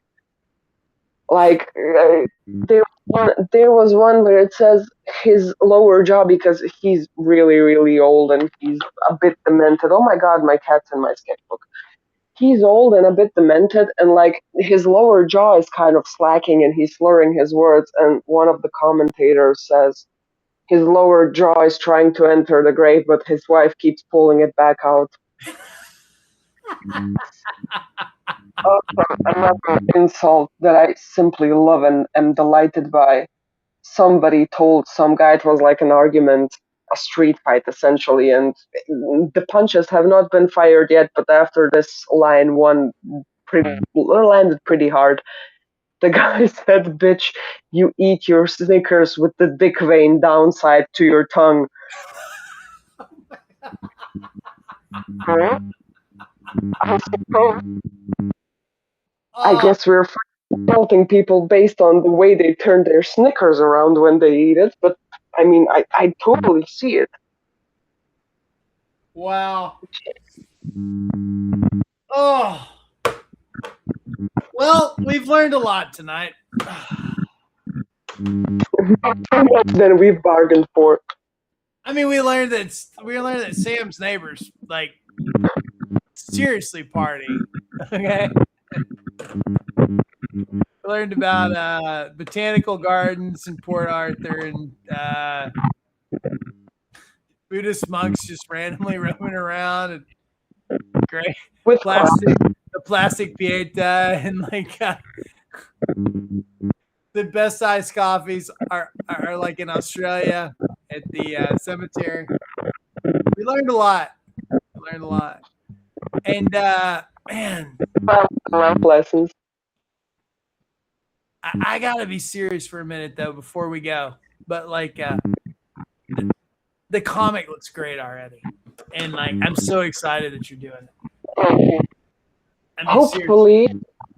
So my plan is tomorrow, because the next one I'm doing, I mean, you've seen the layout, has a lot of little mini panels, so I want to sketch that out. And I'm on cat sitting duty tomorrow and the day after that. And I also have my physiotherapist on. That's gonna be hectic, but I'm trying to like do at least 2 for the weekend as well. So it's gonna be weird. So now I'm. Oh my god, my cat is. Can you hear me? Where's the kid with the broom? Did the demons attack you? What's happening? It's Pixie. She just basically. She just jumped. She just knocked the phone over. That's great. Which is even worse.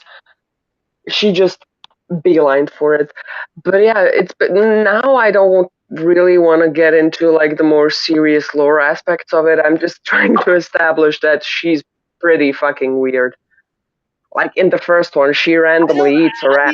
At this stage of it, though, I don't think you have to get into the larger mythology of it. I think you should just draw whatever random idea you have, and then like it'll all piece itself together later. Trust me. Absolutely, because I mean, it says enough. Like the last one I did is just 3 panels. It's not much, but I mean, it gets a point across. It's up to you to interpret it. You can either interpret it as something wholesome or something weird or something disturbing, but it gets the point across. It doesn't need much dialogue. And I'm really happy with the choice of him being portrayed as we already discussed, where it's just that really omnipresent weird eye, which basically just like, I mean, I will flesh him out a bit more. I'll do silhouettes, I'll do like the whole like shadowy form, but I don't really intend to get into too much detail when it comes to him. But like with her, I just want to fucking have fun with her character because it's really, really fun to draw. But the reference photos I have to take for it, it's criminal. Like That's funny. But you know, like Lynch used to say that, like you like he'd be like, all you have to do is like write 70 note cards out, and then like you've got a script, you know, and like, but that's kind of what you're doing right now. But like you're drawing pages, you know, and like when you it'll all fit together, you know. Yeah. Yeah, definitely. And I mean, the funny thing is, because like I said, I draw myself, so my process is take a reference photo, have that on like a tablet or a screen somewhere, take your supplies, but also take a full body mirror, so I'm constantly cross-referencing between the reference photo and the fuck-ass mirror.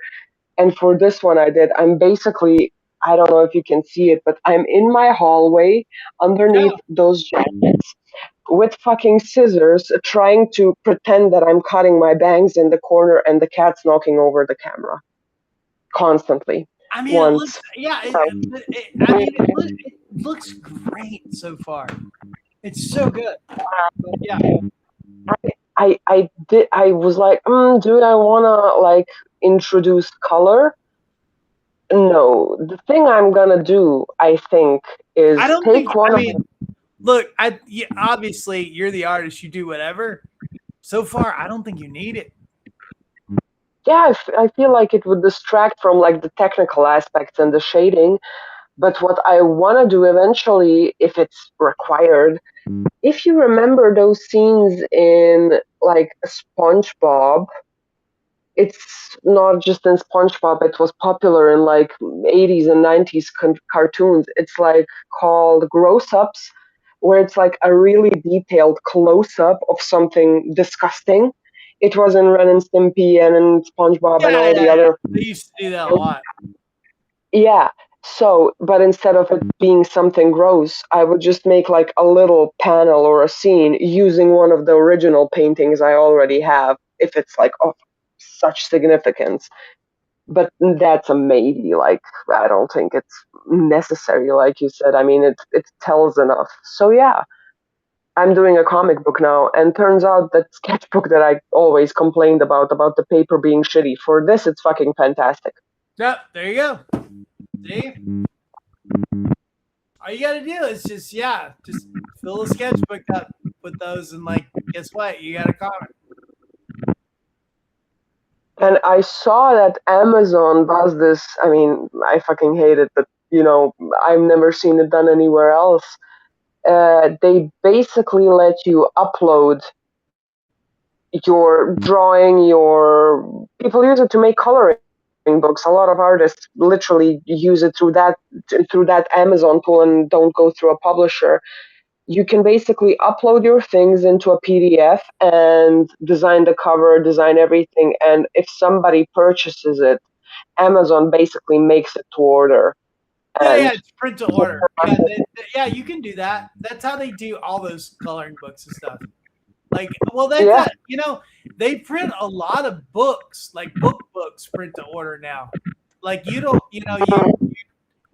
that's part of them saving money on like the because you're not warehousing anything really. They just make it as Yeah, time. so I definitely would do that. I need to get a scanner, so that's the next thing I mean, on.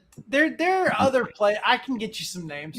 There's like Ingram does the same thing, and a couple of other places. Yeah, I mean, publishing it here, like the thing is, there is festivals. There is a lot of, I mean, not a lot of, but there is opportunity here as well. But, with me being like this and the comic book being like that, I feel like it would get spun so far out of context. It's ridiculous. So I'd rather just do it myself. Yeah, I mean, but yeah, no. If you decide you want to if you want to sell these and like print them and stuff, we can figure it out. Me and Jen will get with you. Yeah, we'll figure it out. Don't We'll worry about see. it. I mean, We got you. I want to be finished first and foremost. Like I need more material. I have 2 fucking pages, but it's really fun. I didn't think I'd enjoy it this much because I mean, I always the issue I tried before, not seriously tried. I like tried to do one little panel and it went tits up. But I would always like try to approach it like a painter. And I would always like try to get as much detail as possible, and then you fucking zoom out because it's a smaller format. You're not doing them on the wall. And you zoom out and all of the fucking values are lost. There's no shading, there's no nothing, but you put Yeah. so much detail and then it all gets lost. So yeah, I mean, I'm still figuring it out. I mean, I'm glad I have her whole appearance figured out. He irrelevant, but yeah, basically the characterizations of them, that's all figured out. The storyline is also pretty much figured out. So now I'm just There's trying tons to. of books on like how to make comics or whatever, but I don't want to send you it. I don't want to send you any of that shit because I don't want you to, I want you to keep going because you're already rolling, and I don't want to fuck shit up. Yeah, I mean, I have like comic books that I could use for reference, but I feel like, and I do have like books, proper art books, where they explore like shading and this and proportions and that, and they mention comic books a lot. But I feel like a lot of these comic books get it wrong in the sense of, after a while, everything starts looking like a superhero. And it sort of gets lost and your style gets compromised because of it. That was the main thing I was afraid of. Like, I'm basically trying to boil down. Look, my advice: don't look at shit right now. Unless you're like, oh, I want to figure out how to do this weird shading technique that so, but like don't look at any of that. Don't look at any of those books. Even that, like, And look, and no shade to anybody who those books are helpful to a lot of people when you go to like a screenwriting class or whatever. It's helpful to a lot of people. I feel like it would totally fuck me up if I went to some shit like that, because I mean, the goddamn horse has been out of the fucking barn too long. You know what I mean? I can't go back and at this point, I don't think you should fuck with it either. the thing is, whenever I would have to, even back when I was at school, whenever I was forced to reference something like that because the assignment required it, it would sanitize my work so much it didn't even feel like mine. Like I emulate somebody else's. And the thing is, my learning process, whenever I'm figuring out something new, trial and error. Just do it. If it turns to shit, at least you know what the mistake is and try it. Like I told you, with the first one I did yesterday, I preferred the version of the face that was less detailed for one of the panels. Like I preferred it. Sure. Yeah, totally. Then I went back to it and I was like, well, yeah, she's a brunette. And if I kept it like that, it would read as Draco Malfoy from Harry Potter. Like it wouldn't work. It's visually, for me, I'm more inclined to like this, but with the context, with everything else in place, just wouldn't work. So yeah, I mean, I'm trying to figure it out. I'm trying to make it, you know, my thing, my concept. But the thing is, I'm a classically trained artist. When it comes to shading, I'd rather just experiment on my own. And if it doesn't work, hell, it doesn't work. At least you tried. God, But that's exactly what you need to be doing. Like, don't do anything that could dilute you or send you off on a fucking tangent right now. You know what I mean? You're already rolling. Keep rolling. because is the character, what reference do I need? She's based on me, just like every other character, right? I mean, I'm a self-portrait artist. So in terms of looks, I got that figured out. In terms of what I want to tell, I got that figured out too. Now the thing is, I was like, oh well, but how do I make her unsettling? How do I make her? You'll figure it out. You know, and it's like you look. I've seen so many writers who have fucked themselves up because they like took a workshop for a weekend or blah blah blah. You know what I mean? Or like bought a new book about how to write books. You know what I mean? And like they never recovered. It poisons the well It because sends your ass off in places that your brain's not supposed to go. Now that's not saying that like you don't like see things and like it's oh, you know what? I like what they're doing. I want to try that. Okay, that's different. When you're actively involved in like creation and you're not stuck and you're not in research and learning mode, if you're in doing mode, that's not when you go, hey, I'm gonna go to like I'm gonna go to this writing retreat this weekend and like it fucks your shit up. Sorry, that's just I've seen too many people like completely derail their shit and never get it back. Yeah. I mean, I don't like Picasso, but he said, I've spent my whole life learning how to paint like an adult, and then I spent a whole other lifetime learning to paint like a child. Yeah. Because it's the freshness that you're after. And the thing is, what I said, I was like, oh, how do I make her unsettling? And then I'm taking my reference photos, and in all of them, I'm zoned out because, like I said, I mean, you know this, I don't paint eyes or pupils ever. Yeah, sure. So whenever I take reference photos, I zone out because the pupils aren't necessary. So I'm just looking at the reference photos, and I'm like, it doesn't get more unsettling than that because look at it, and she's eating a rat or she's cutting her hair in a corner. Who does that? So I mean, it's she's already giving Pixie. She's already giving Uncanny Valley. Like there's very little for me to actually need to do to make her, And the thing is, you don't want her to read as a horror creature from the get go. That's the whole point. Like you want her to read is just like weird, kind of weird girl. Like what's her deal?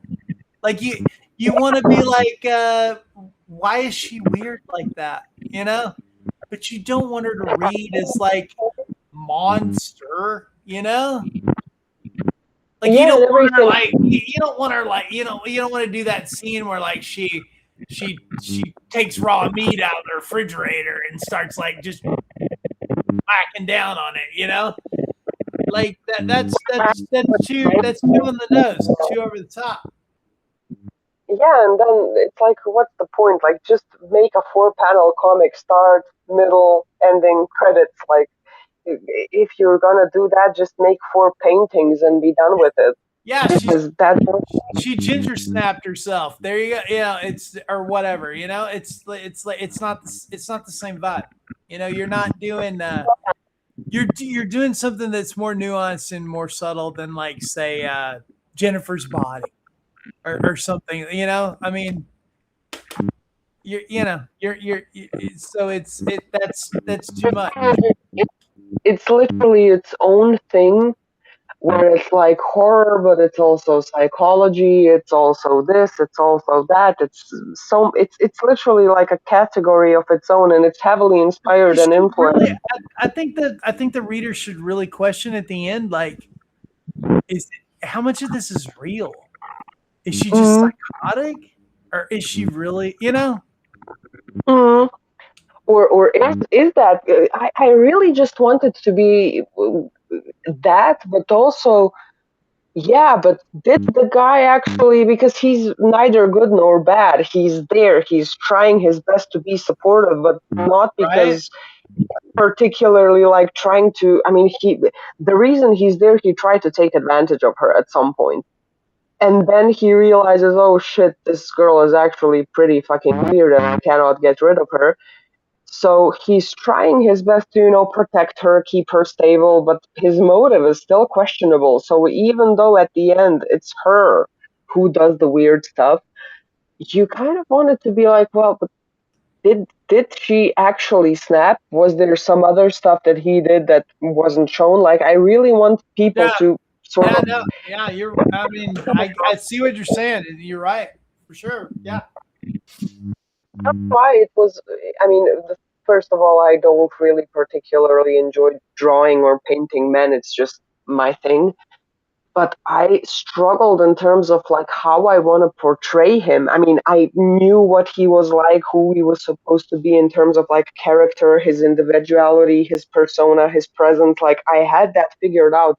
But I'm a very visual person and I need to see the guy in order to be able to describe it. And like I said, I've told you a few actors and a few movie roles that they played. And I was like, oh my God, like, do I just do the on the nose thing and like take a known abuser and like depict him, but then it's still glorifying an action that I cannot stand behind.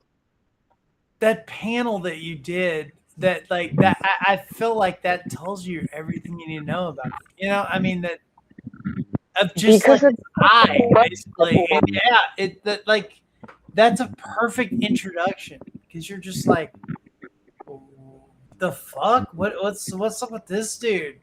That's because it reads creepy, but like then it's like, okay, but is he creepy? Or I feel like this is one of those stories where um you actually win the more ambiguous you keep alive, you know? yeah, because that's exactly what I thought about. I saw the eye and I was like, well, look, is he actually creepy or did he just see his girlfriend eat a rat? Yeah, exactly. Yeah. I mean this is not one of those things where where the audience gets everything spelled out for them. This is not a thing that you can like be on your goddamn phone and be looking up at every once in a while and be able to keep up. You know, Yeah, you definitely. And you got to put some effort into this one. As an audience. But and like my whole deal is I'm a David Simon guy. It's like fuck the average viewer. Okay, that they have to play their role. They have to play their part too. This is a partnership between the audience and the artist. If you're not engaged and your focus isn't there, then fuck you. Like I have I'm not writing for fucking 2.5 fucking kids and a goddamn car and a fucking cat and a dog, like that, like, yeah, I get it. I mean, I mean that was his whole deal, and I'm like, okay, yeah, you're right. Okay, it's like you can't watch a David Lynch movie and go and like not be completely engaged, or you're just like, wait, what's going on? What's happening? Yeah. yeah, thing. I mean, even Only Lovers Left Alive. Like people are like, oh, the complaint I hear about my favorite movie, which is devastating. It's like, oh, there's no action. There's so much fucking action in the subtext. You just have to pay attention and maybe open your eyes and you will see it. The thing is, I had a discussion with a mutual on Kara briefly about the first comic, not the one from today, the one from yesterday. And she's like, can I run this by you? I want to see if I'm wrong about it. And I'm like, oh, sure. So you're considering it, which means my job is essentially done. Yeah. She's like, she's sitting and she has something in her hand. and she's looking up to him like sort of caught off guard and like surprised. And he's got this fucking like, is he making her eat the rat? If you want to think that, be my guest. Like that's exactly what I want. Like, is he make? I mean, the people who haven't seen the comic will have a lot of wild questions. But yeah, essentially, think that, is he making her do this, or is she scared of it? She's like trying to get rid of it by eating it, or is she just weird, or is she just overwhelmed? Like that's exactly the point I want to make. Exactly the thing that I'm talking about. That's how this works, because you're just like, oh my god, what the fuck? And Only Lovers Left Alive is a perfect example of like, I mean, seriously, because I mean, I hear that, not about not about that one, but I hear that. Well, I've heard that consistently about a lot of Jarmusch's stuff, and people like that. They're just like, well, I don't know. I was bored. Nothing really happens and stuff.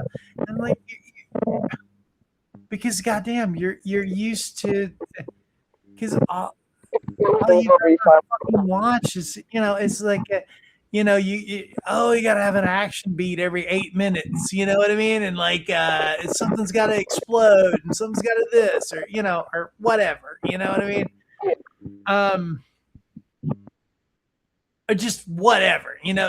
Like they've there's they constantly got to keep like pulling your attention back and like, oh, dazzling you. It's like, whatever. Shit's got to explode, and somebody's got to have a gun, and somebody's got to have their tits out, and whatever. You know what I mean? But like, that's that. There's one movie in Those are movies, man. They're not cinema for the most part. Well, there's a movie, like, I love it and I hate it at the same time. And for the longest time, I couldn't figure out why. It's a good story. It's very well written. It's very well portrayed. The acting is great. Everything about it is great. But something about the ending, it was just, oh. And I was looking the movie up, and some review page caught my eye, and it's the best fucking statement about a movie I've ever seen. Somebody saying the movie is asking all the right questions and ruining itself by answering them. And What it's movie fucking is it? Eye Origins with that girl that I sent you as the reference for the character that I'm doing. It's basically a very spiritual girl meets the scientist, and she's basically telling him about reincarnation and her spirituality, and he's researching eyes. And he's very scientific about it, dismisses her, yada yada yada. They end up falling in love, they get married. The day they get married, she fucking dies in an elevator crash, and he of course is deeply upset and saddened by it, and he decides to study the things that she said about like reincarnation and stuff. And he took a picture of her eyes once, and it was like a very very detailed unique eye that she has. And paid basically for a lot of billboards to be put up because he wanted to explore the possibility of her being reincarnated, of souls transcending like that. And he ends up finding a little girl in India with the exact pattern of the eye. And instead of leaving it at that, they saved it a little bit at the end, but they're getting too much into the, oh, it's not a black or white area, it's this, it's that. They're trying to pick out the shade of gray where it is. People should be able to decide for themselves where they stand on that. And he's asking her with pictures because they don't understand each other, to pick between two pictures, and sometimes she picks something that this girl Sophie would pick, sometimes she doesn't. But at the end, he's like, oh, well, this is inconclusive. I can't do shit about this. And he basically waits for the elevator, and the girl like starts freaking out, and she doesn't want to go into the elevator. So yeah, I mean, they kind of saved it at the end, but like the comment said, you're making a great movie by asking all of the right questions and making it so engaging, and then you ruining it by basically answering all of the questions that you did. Yeah. Leave the audience. And I'm not saying that you should basically make a quiz for your audience, but you should leave some personal interpretation. And the thing about, like I said, because this is a horror thing, nothing and I firmly believe this, nothing you, anybody else, nothing that we can draw up, no matter how skilled we are, will ever be as scary as something you can imagine in your head. Sure. That's I get why that. I get that. I don't want it to be too descriptive, because then it takes away the fear factor. And you know that issue you're talking about is excuse me is one of the that is one of the main issues with movies and well, I mean, in books and everything else right now is nobody's trusting the audience anymore. It's like everybody's assuming that the viewer has a very short attention span and that the viewer is an idiot. Yeah, they come at it okay, yeah. We want to appeal to as many people as possible, and most people are functional idiots, you know. And look, I'm not saying everybody's Einstein, but like people are smarter than like we give them credit for, you know. And we used to trust the audience, and we don't do it anymore. And you know, and these big publishing conglomerates and like Hollywood, they won't allow you to, like, you know, that's they're also they're and I mean this they don't even hide this anymore. You know, they're like, yeah, that's totally what we're doing. But like they come at things like, oh, they're gonna be on their phone most of the time, you know, and this is gonna be on in the background. So we need to have the dialogue needs to state implicitly in words like what we're doing, what the plan is, and like keep reiterating the plot and like the problems over and over again, you know. Buzzwords.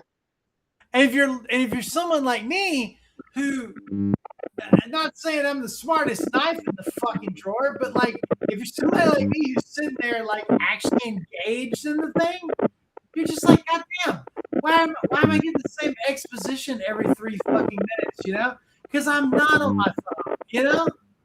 And I am actually trying to do my part of the contract between the artist and the audience, and like you're not letting me do it. And you basically just feel like it's an insult to your own intellect.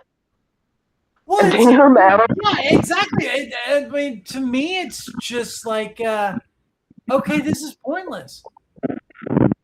You know? This could have been an email. Like that dopey Star Wars movie they put out this weekend. Yeah, it could have been an email. It's you know, it's like goddamn, this used to be the biggest fucking film franchise in the fucking world, and I'm just like, there's no reason for you to even go see this. Like, I can play it in my head without ever. I know exactly how it's gonna go. Yeah, I mean, at this point, like for these big franchises, even Marvel, like don't put out a movie. Send me a text. Thor has a kid now. This guy died. This guy got married.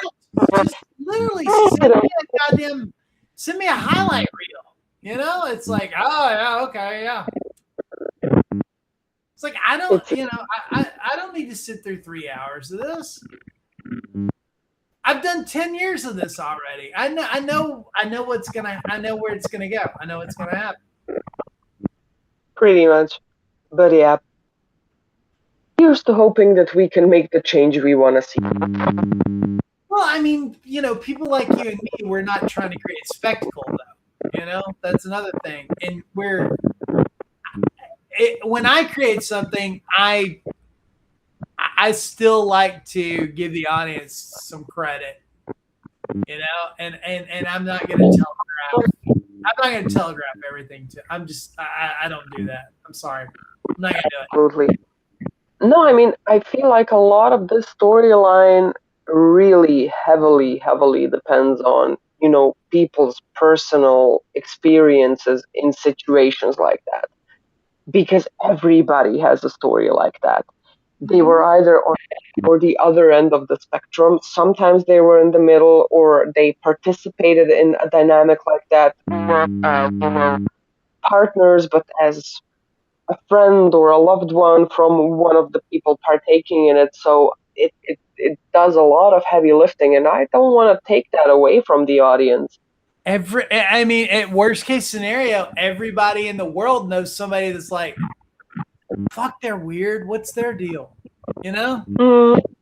I mean, even if they don't have personal experience with the weird, they're just like, yeah, that dude's fucking weird. What's his fucking deal? It's like, but yeah, it's you can't, you're taking away their fun. It's fun to like go, you know what does this mean? My favorite movies, like I used to walk out of the theater and I'd be like, I don't know if I liked that. Mm-hmm. And then you have to go think about it for a week. You know what I mean? And like and then it's fun. Those are always those are the movies that I keep coming back to. Mm-hmm. I don't know. Yeah. But we don't do that anymore because we don't like I hate to quit banging on fucking this Star Wars shit, but like nobody's even gonna remember this shit like 6 months from now. And that's like all movies now. It's like, okay, yeah, it came out in theater. Whoever's gonna go see it the first weekend. It came out on streaming. Okay, whoever's gonna watch. Okay, maybe if I'm bored, I'll watch it. But like, do you realize that like when like all the like shit like The Exorcist and stuff like that came out, that shit was in the theater for like a fucking year. And they're bringing back, how bad current movies are? Here they brought back Kill Bill. They're bringing back movies that were supposed to expire by today's standards. Yeah. Those movies are relevant. And then you have like movies where they advertise it, there's trailers everywhere. I open the fridge, the trailer pops out, and you're expecting this huge cultural event of this movie, and then it has a shelf life of 2 weeks at best. Yeah. Nobody about it. Even the actors forgot they were in it. Goddamn, at this point, like Kill Bill's a goddamn classic compared to like what we got going on now. And yeah, I mean, the thing is, people are like, oh, well, costuming is not that important. Buddy, you just haven't found costuming you liked. There's 2 like movies in terms of costume, which I think about constantly. 3 actually. Only Lovers Left Alive because of the robes.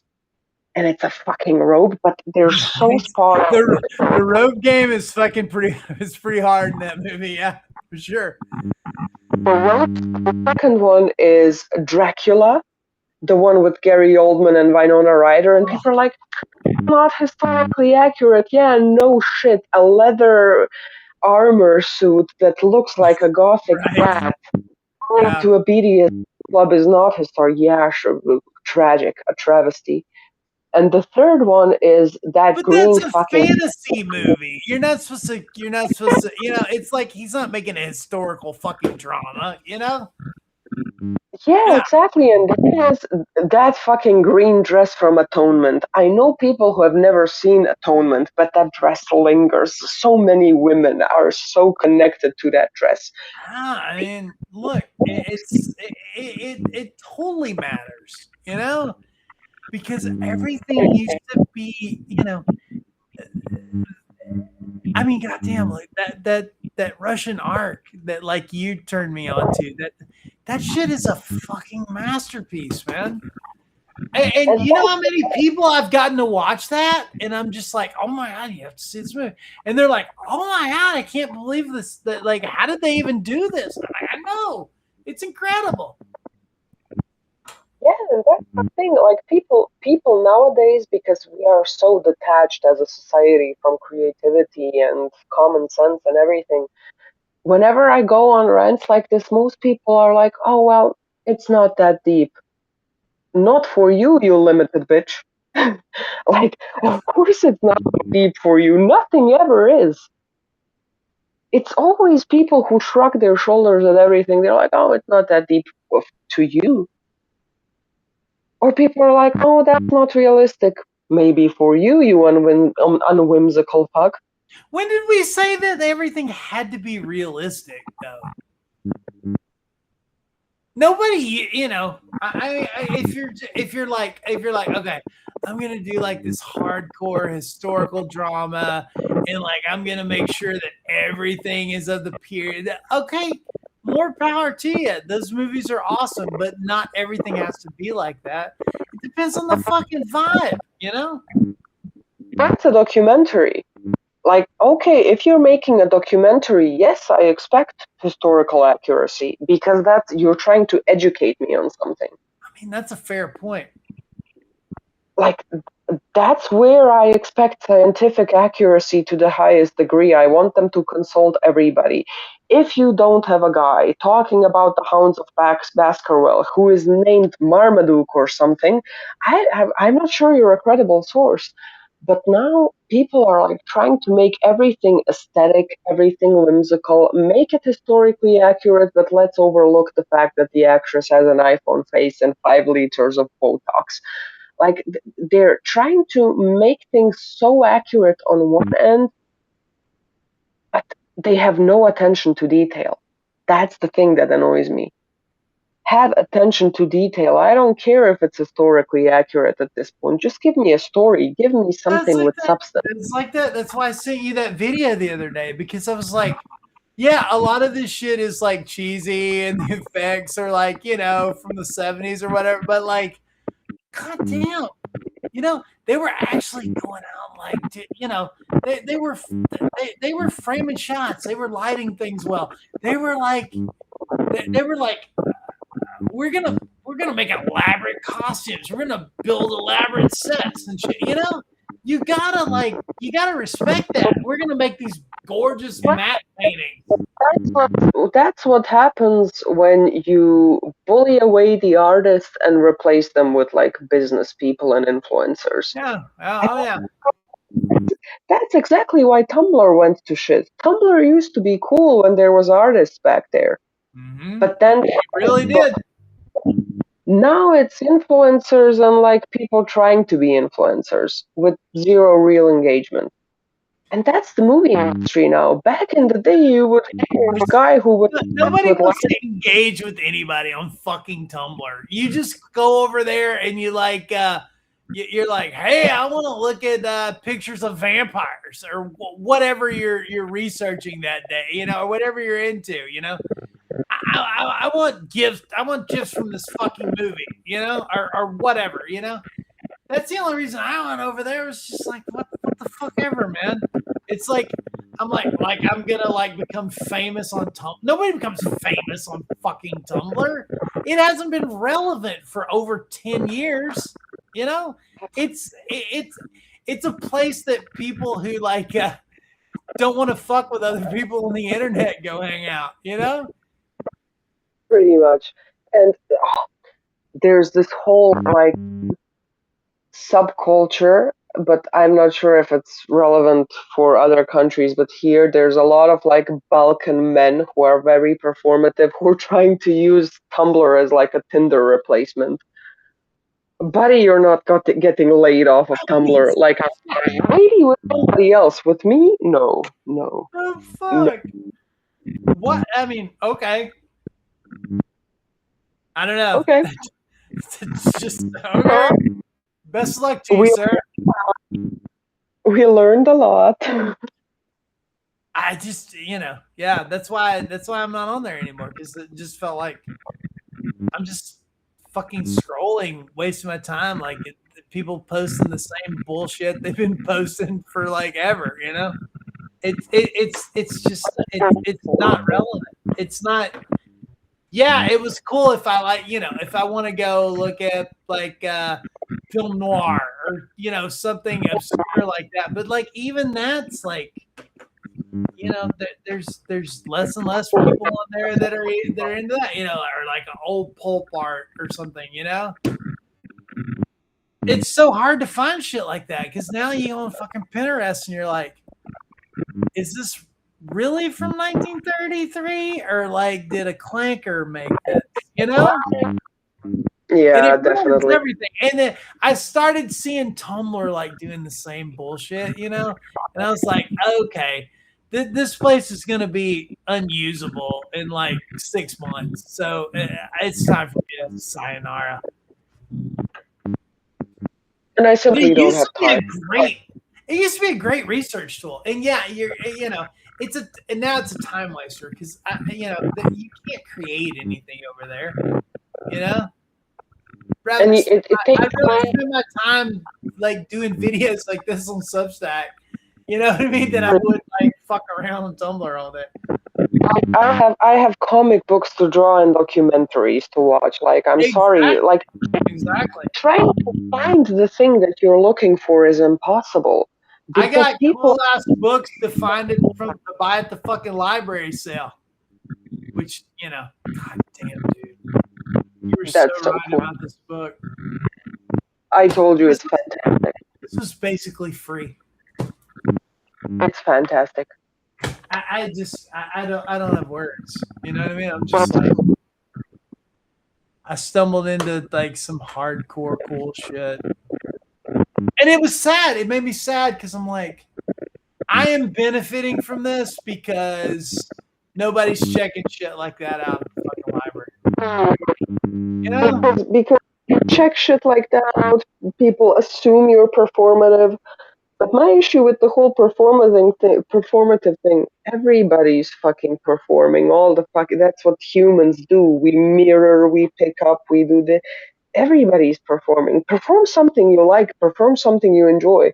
That's the whole difference for me, at least. It's. I mean, I get the whole like, but you know what? Sometimes maybe somebody is just like walking around with a goddamn paperback in their back pocket instead of like fucking around their phone. It doesn't have to be performative. Look, as long as they're not doing it to lure somebody into some nefarious business, I don't care what. Yeah, who cares? As long as they're not fucking using it as bait in order to harm me and put me in a position I don't want to be in, do whatever the fuck you want, scream into a toilet and flush it down. Like, I don't care what you're up to. As We long as decided that old movie trope of like the weird dude, or the nerdy dude who like always has a book with him and like loves literature or whatever. We decided that that's being performed. And it's just like, and the thing that kills me with shit like that is who's telling you that like this is like performative bullshit now? People that are on fucking TikTok being performative. That's who's bagging on people being performative. You know what I mean? and there's so many. I mean, I especially see it with a lot of young men. They are genuinely scared to even explore. Maybe they're not even into it, but they're like, oh, maybe I would like this. Maybe I would enjoy this too. They're fucking so scared of it because they're afraid of being perceived as performative. And I'm like, buddy, that's the internet. That's not real life. Who cares? I mean, if I started It's posting on always kind of been like that, but now it's a thing you can monetize. Is the thing, yeah. The thing is, if I started posting my face on TikTok, people would be like, "Oh my God, look at this performative, whatever the fuck." Like, bitch, I had these bangs since I was a kid. Yeah. I The explanation. Why are you wanting me to be in a position where I have to explain shit for you? If you don't like it, scroll. That's the thing. You don't owe an explanation to any fucking body. Okay, great. Yeah, but If somebody was like, "Hey, you're an attention whore. You're always on fucking stream or some shit," I'm just like, "Okay, yeah, probably. yeah, You're sure. right. Yeah, cool." Whatever floats What do your you want me to do? Start an argument about it with you? Yeah, you're probably right. But yeah, that's the thing. People are trying to make rage bait into a business, and they're succeeding at it. Yeah. But you're not gonna do that to me. Like, I work in insurance. Yeah, I mean, Yeah, like, I'm sorry. You cannot pay me enough to care. All I care about is my fucking cats and the silly little drawings I do and meaningful conversations like this. the greatest. There's no The blood only cold. cool part really about getting older for me is that like you literally do just don't give a shit anymore. You're just like, okay, whatever, dude. Yeah, cool. You know. Oh, Yeah, no, you're so dumb. Like you and all your dumb VHS tapes. All right, yeah, cool. Yeah, it's fucking. Whatever, dude. I don't care. yeah, that's the thing. Go watch fucking Dune again. I mean, it's like No, for me, it's like, oh, somebody else is being stupid, and now my blood has to boil because of it. No, be stupid. That's your punishment. I don't have to. who cares? I just don't give a fuck. Look, as far as I know, we only have so long on this fucking earthly plane, and then who knows? Maybe nothing. You know what I mean? I give a fuck. You don't like me, cool. Don't like me, I don't care.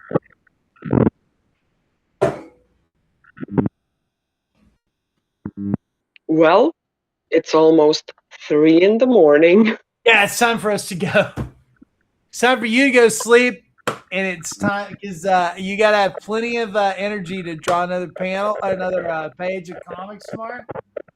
And I've got to go. I got to go wake Calliope's ass up and let her go outside before it gets dark. And yeah, there we are. Yes. I got a big day tomorrow, fam. Me and Jen are going to be on a pod. We're going to record a podcast tomorrow. We're going to be a home record podcast. My friends Alex and Monique, who their podcast is super cool.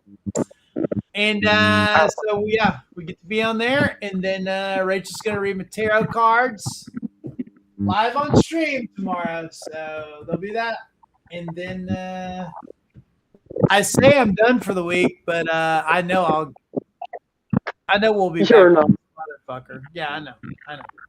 Yeah, probably. I mean, as soon as tomorrow passes, I can stream for however long I want. I just want tomorrow to be fucking over, so I can do my silly little drawings. Exactly. Well, That's all I want. Thanks always, fam, for hanging out. It was fun. Yeah, Bob's like 3-4 months older than me, so he can't. He couldn't. He had to go to sleep or whatever. What he had going on. He's old. Sorry, but some of us are still whimsical and young. Absolutely. Well, I'm off. Good night, everybody. Thank you for having me. Bye. Later.